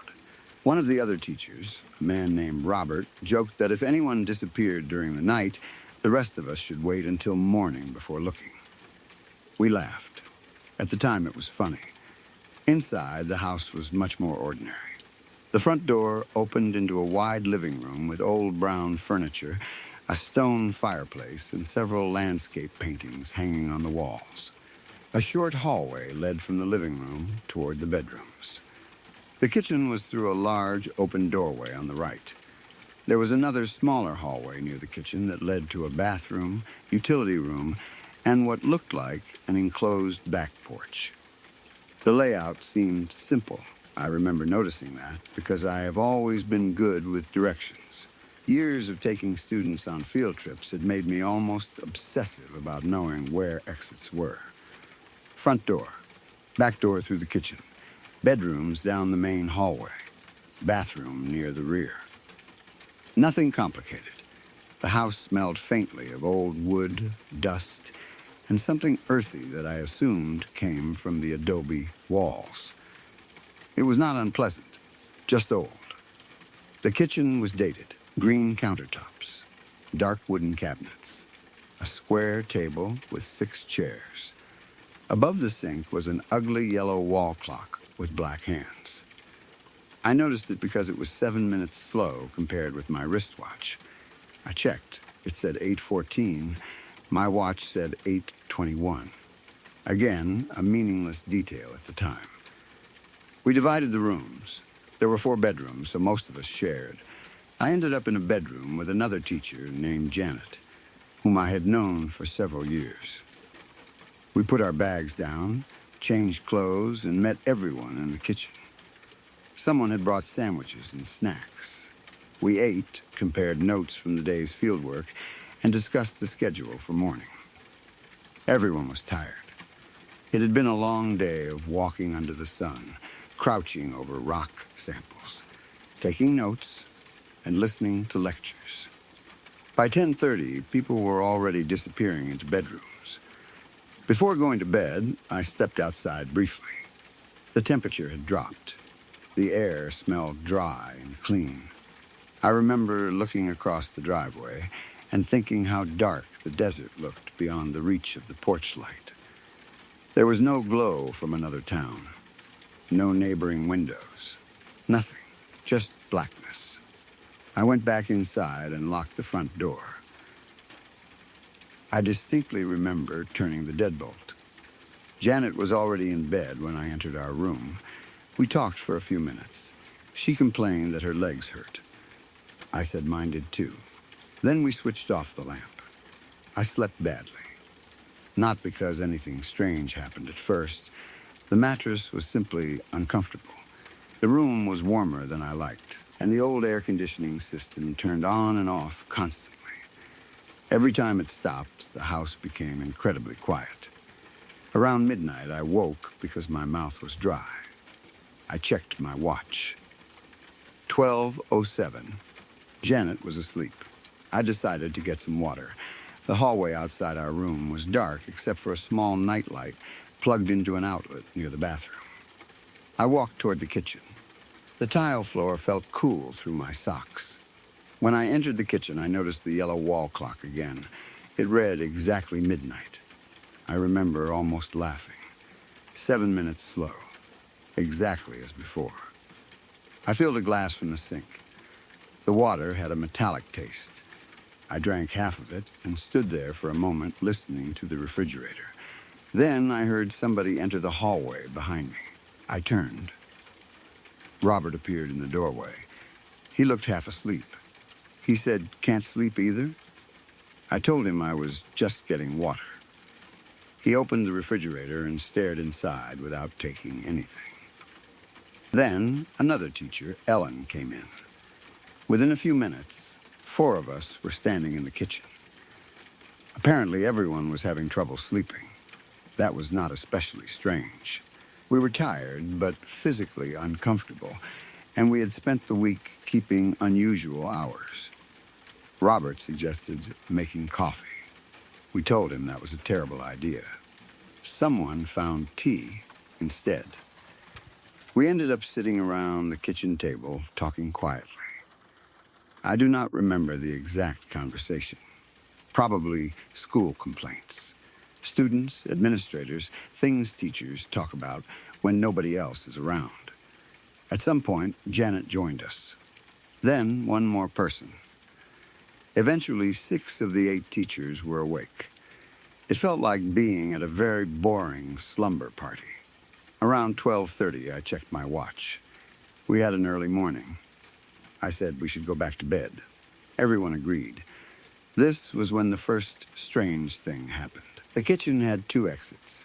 One led through the open doorway into the living room. The other opened into the smaller rear hallway. Our bedrooms were reached more easily through the living room, so we naturally went that way. I was second in line. Robert walked through first. I followed him. We crossed the living room. I remember seeing the dark front door on our left. Then we entered the main bedroom hallway. Robert's room was the first door. Mine was farther down. He opened his door, or at least I thought he did, except when he stepped through it, he stopped suddenly. I almost walked into him. He said, "What?" I looked past his shoulder. We were standing in the kitchen. For several seconds, nobody spoke.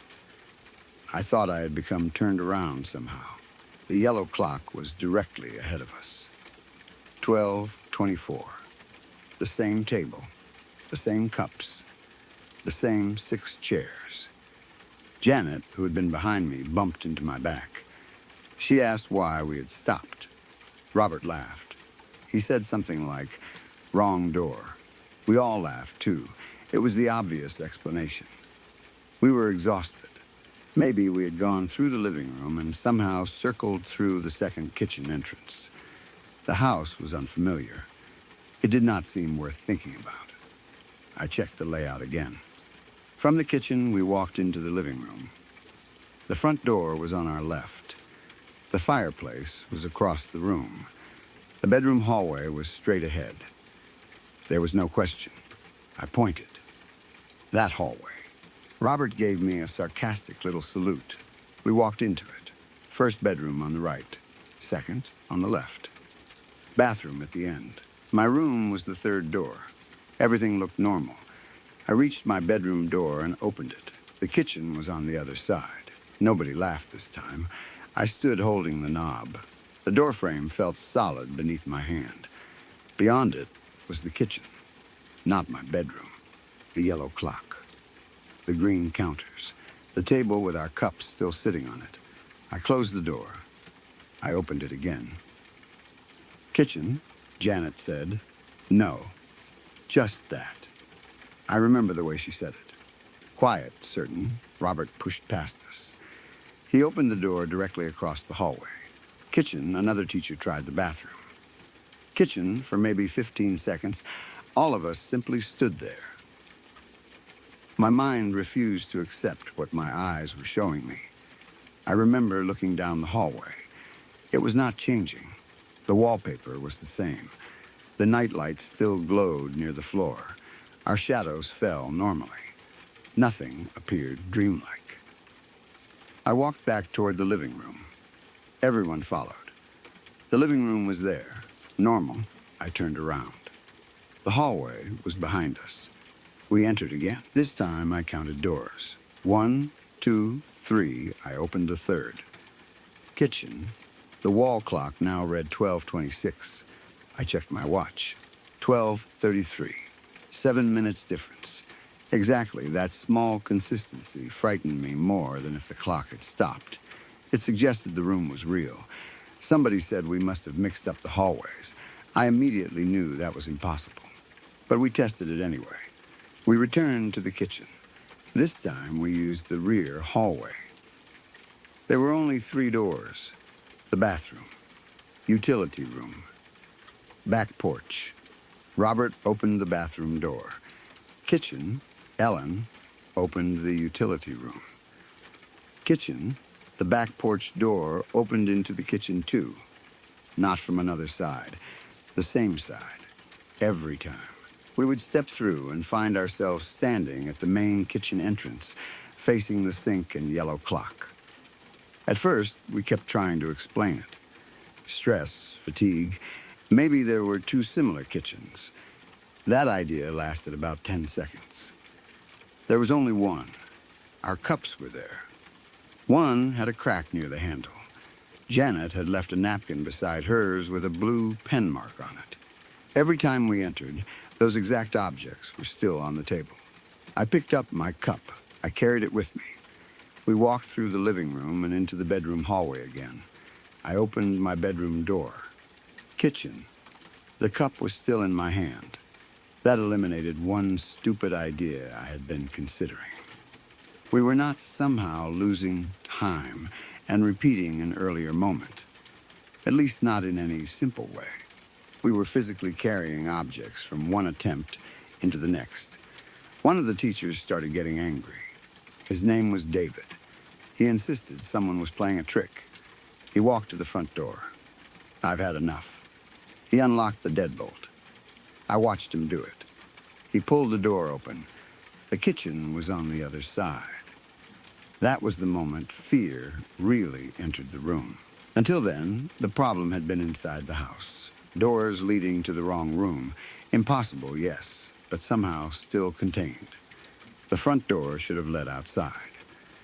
I had personally stood on the porch a few hours earlier. Now, through the open doorway, I could see the kitchen sink. the yellow clock. 12:29. David slammed the door shut.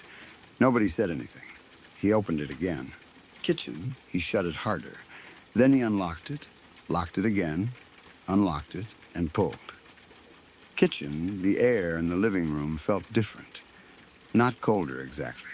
Heavy, I could smell dust very strongly. My palms were damp. The skin across my shoulders had tightened. Someone suggested using a window. That seemed obvious. The front window was large. We pulled the curtains apart. Outside was completely black. Not nighttime black. Not the desert beyond the porch. Pure black. The porch light should have illuminated part of the driveway. It did not. I moved close to the glass. I could see our reflections. Nothing beyond them. Robert turned off the living room lamp. The window remained black. No stars. No porch. Nothing. He switched the light back on immediately. Janet whispered, "Where are we?" Nobody answered. I hate remembering that question. Because all of us knew where we were supposed to be. Inside a house in New Mexico. But at that moment, none of us could prove that anything existed outside the rooms we could see. We began checking everything. Not randomly. Systematically, that was probably the teacher in us. Or maybe it was simply panic trying to become useful. We took paper from someone's workshop folder and drew a rough floor plan. Living room, kitchen, 2 hallways, 4 bedrooms, bathrooms, rear porch. We marked each door. Then we tested them one by one. Every interior door eventually opened into the kitchen, not always immediately. That was another thing that disturbed me. Sometimes a door worked once. We opened a bedroom door and saw the correct room.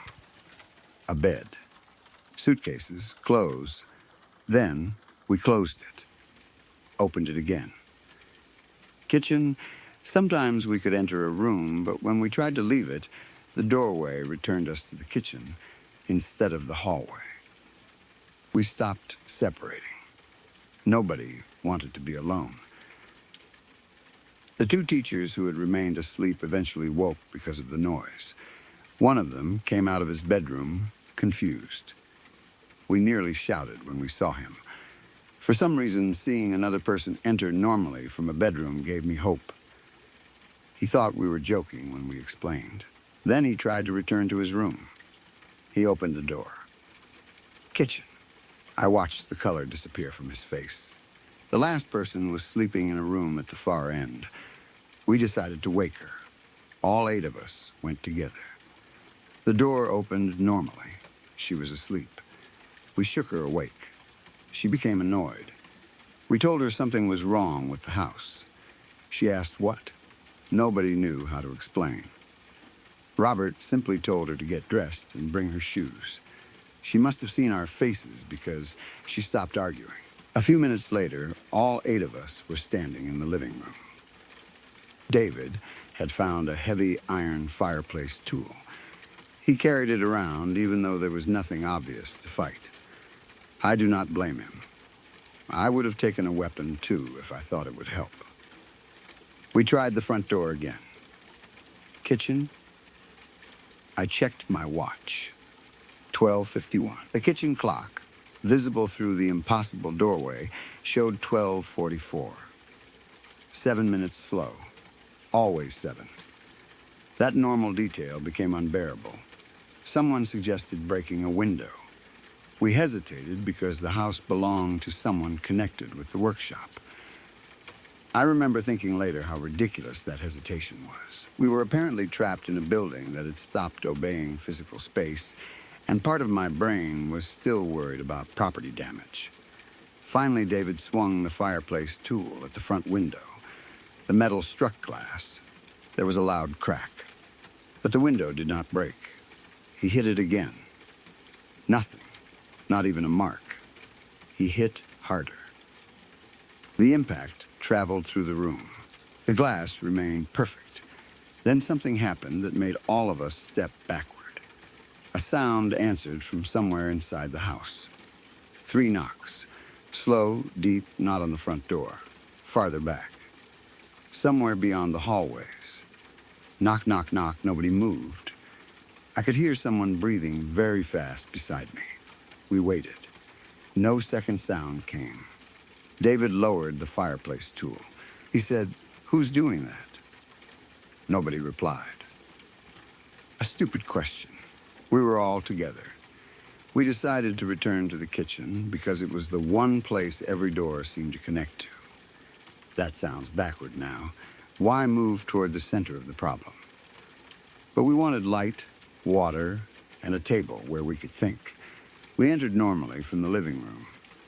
The kitchen looked unchanged, except the yellow clock now said 12:47. My watch said 12:54. 7 minutes. I looked at the clock for a long time. Then I removed it from the wall. Everyone looked at me. I turned it over. Battery powered. Nothing unusual. I pulled out the battery. The second hand stopped. Good, at least something still behaved correctly. I placed the clock face up on the table. We talked about what to do. There was a telephone mounted near the pantry. None of us had tried it. This was before everyone carried mobile phones everywhere. I picked up the receiver. No dial tone, just a soft hiss. Then, beneath the hiss, I heard something. A faint sound. I held the receiver tighter. Voices very far away. At first I thought it was a crossed line. Then I realized the voices sounded familiar. I handed the phone to Robert. He listened. His expression changed. He gave it to Janet. She listened for maybe 5 seconds and immediately put it down. "What?" I asked. She did not answer. I picked it up again. This time I understood. The voices were ours, not live. They were repeating a conversation from earlier that evening. I could hear Robert joking about coffee. Then Ellen laughing. Then my own voice saying we needed to get back to bed because we had an early morning. The exact conversation we had sitting around that table less than an hour earlier. I dropped the receiver. It swung against the wall. Nobody touched it again. At that point, one of the women began crying. Quietly, she kept apologizing. I told her there was nothing to apologize for. I was close to crying myself. The fear was no longer sharp. It had become something deeper.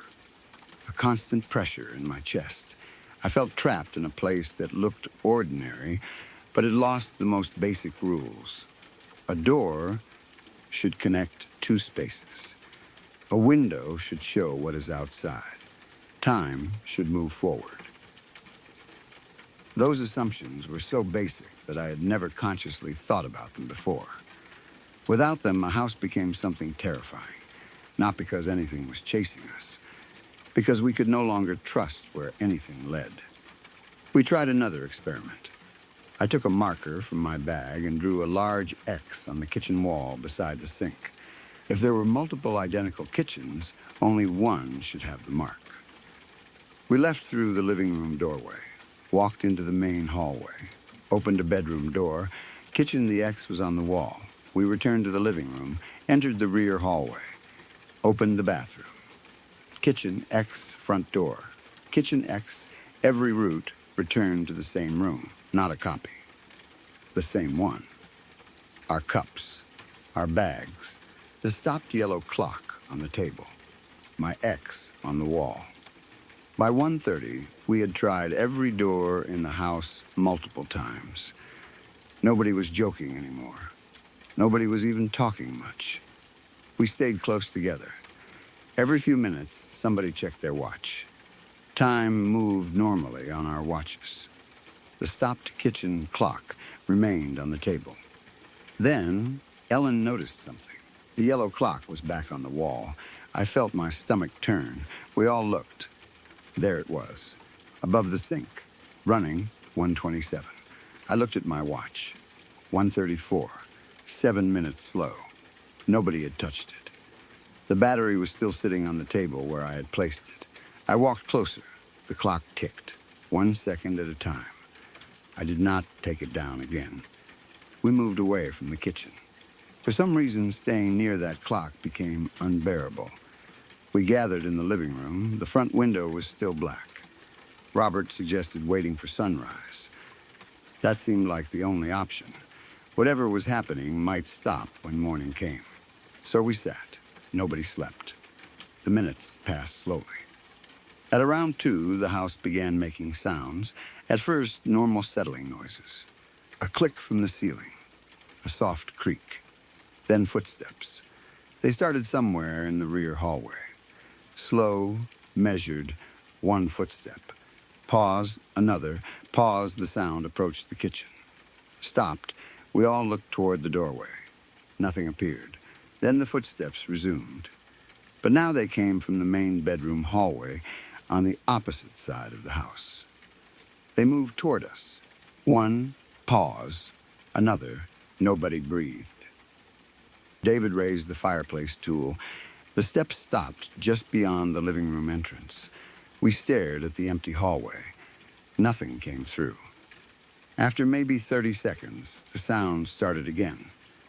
Behind us, from inside the living room wall. Not on the other side, inside it. Slow steps moving from left to right within the thick adobe wall. I could actually follow the sound, past the fireplace, behind the couch, toward the front door. Then silence. Janet gripped my arm so hard her fingernails hurt. No one suggested exploring. We stayed together. Around 2:30, one of the bedroom doors at the far end of the hallway opened by itself. We could see it from the living room. Slowly, the hinges made a faint, dry squeal. Behind it was the kitchen. The yellow clock was visible in the distance. 2:24, 7 minutes behind. The door remained open. Nothing moved beyond it. I do not know why, but seeing the kitchen from that angle terrified me more than anything else. It looked perfectly normal. Warm overhead light, green counters, wooden chairs, a room where people should eat breakfast. But we had seen it through doors on every side of the house. It had become like an eye, always there, always waiting. Robert walked over and closed the bedroom door. The footsteps inside the wall started again immediately. He ran back. At 3 in the morning, the telephone rang. All of us jumped. The sound came from the kitchen. Old-fashioned mechanical ringing. Loud, sharp. It rang twice. Stopped, then rang again. Nobody moved. It continued. Finally, David said we should answer it. Nobody volunteered. I do not know why I did. Maybe because I was tired of being afraid of a telephone. I walked into the kitchen with everyone behind me. The yellow clock said 2:56. My watch said 3:03. 7 minutes. The phone rang. I picked it up. For a second, there was only static. Then, a woman's voice said, very quietly, "Don't go through the kitchen again."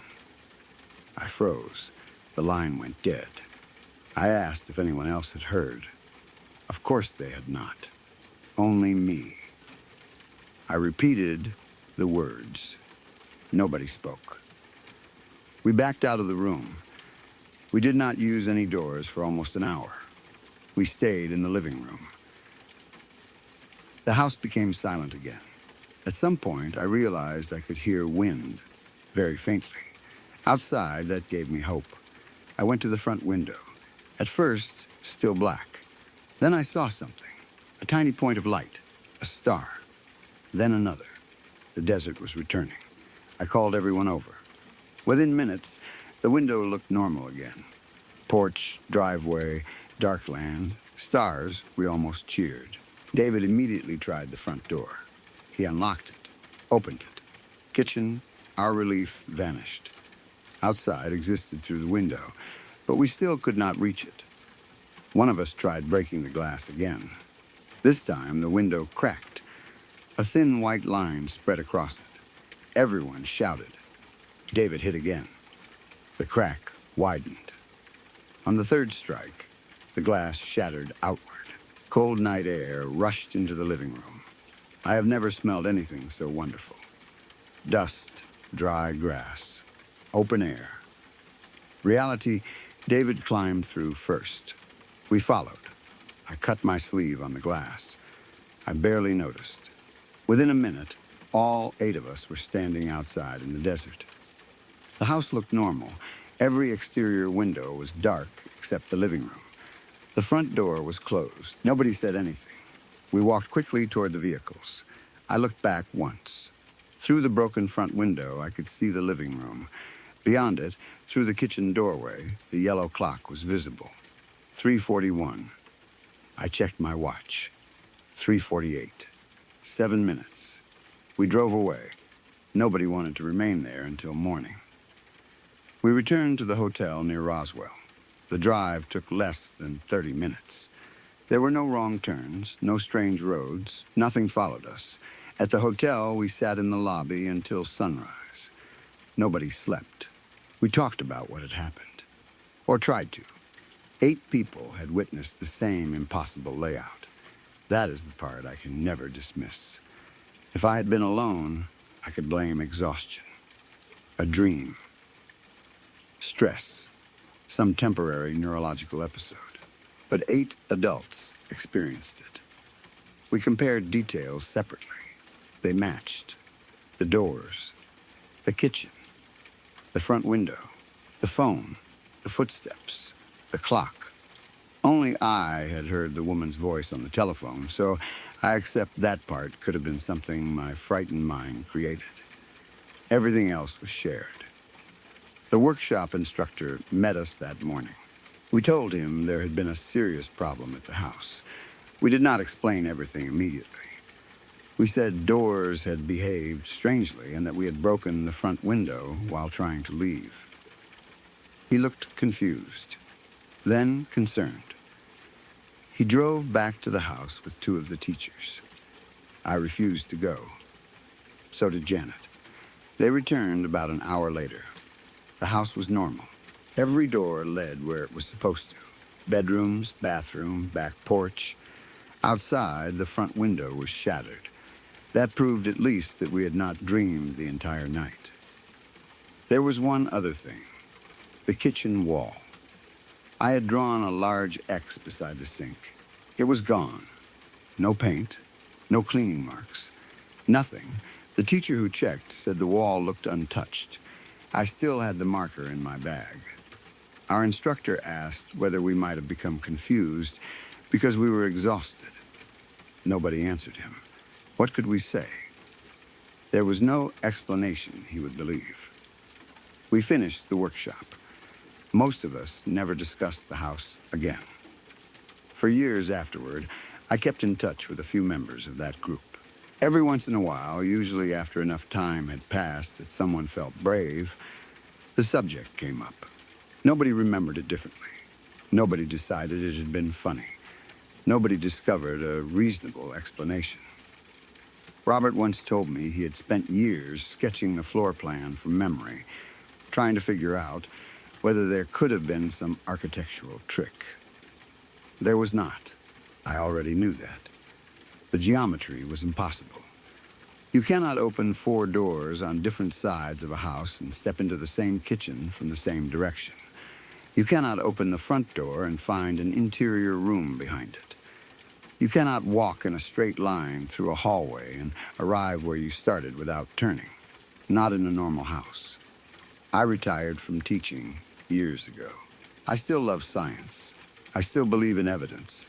I still think most supposedly paranormal experiences probably have ordinary explanations. People misremember. They panic. They dream. They influence one another. Buildings settle. Sounds travel strangely. Low-frequency vibrations can cause anxiety. Carbon monoxide can cause hallucinations. I have considered every explanation I know. The house had functioning ventilation. None of us became ill. We did not have headaches or nausea. We remembered the same things afterward. We carried objects through the loops. The broken window was still broken in the morning. Something physically happened.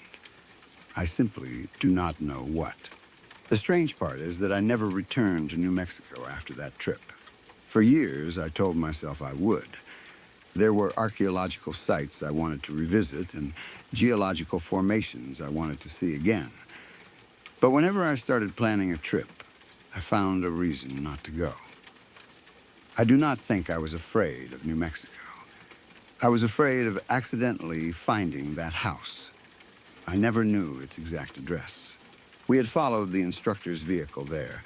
This was before smartphones and digital maps became normal. Later, I tried searching satellite images. I could not confidently identify it. Maybe the building was demolished. Maybe it was renovated. Maybe somebody lives there today and has never experienced anything unusual. I hope so.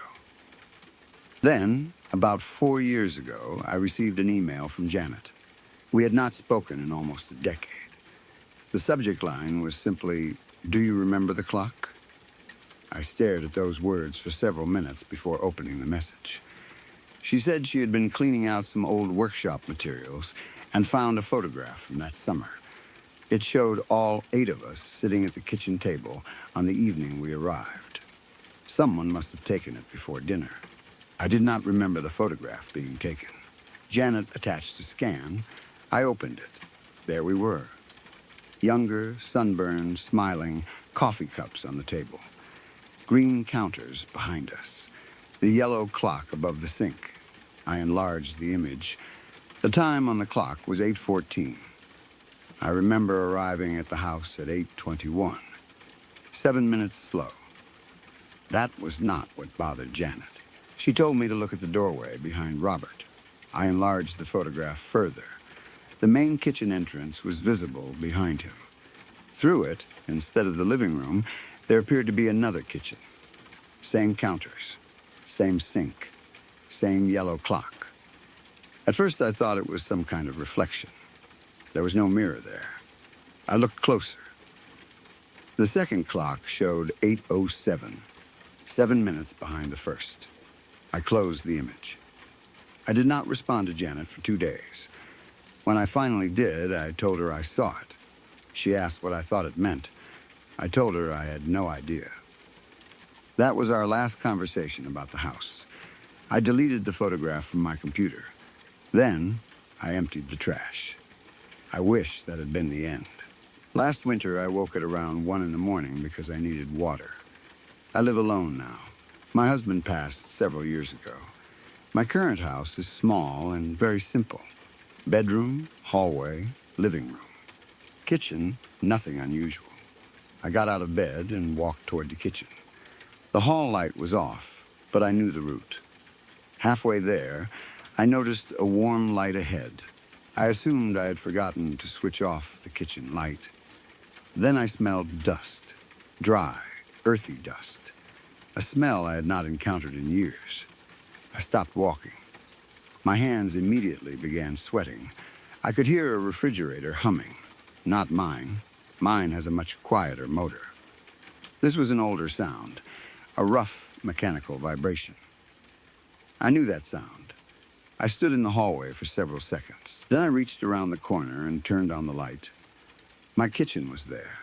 Normal, white counters. Modern cabinets. My refrigerator. No yellow clock. I laughed at myself. Actually laughed. I was an old woman frightening herself with a memory. I poured water, drank it, turned off the light. As I walked back toward my bedroom, I heard something behind me. Tick, I stopped. Tick, tick, a wall clock. I do not own a wall clock. I turned slowly. At the far end of my hallway, where my kitchen should have been, I could see a room lit by yellow light. Green countertops, dark cabinets, a square wooden table, and above the sink, a yellow clock. It read 12:56. My bedside clock had shown 1:03 when I got up. 7 minutes. I did not enter. I backed into my bedroom and shut the door. I sat on the bed until sunrise. When morning came, my kitchen was normal. I have told nobody in my family. They would worry about me. They would probably tell me I dreamed it. Maybe I did. At my age, I understand that memory can become tangled with dreams. That explanation is kinder. I have accepted it as much as I can. But there is one detail I have not been able to explain. 3 mornings ago, I found a photograph lying on my kitchen table. It was not there when I went to bed. The picture is old and slightly faded. 8 teachers are sitting around a table in a house in New Mexico. I am one of them. Behind us is the yellow clock, and this time, in the open doorway, over my shoulder, I can see the back of an old woman standing in my present-day hallway.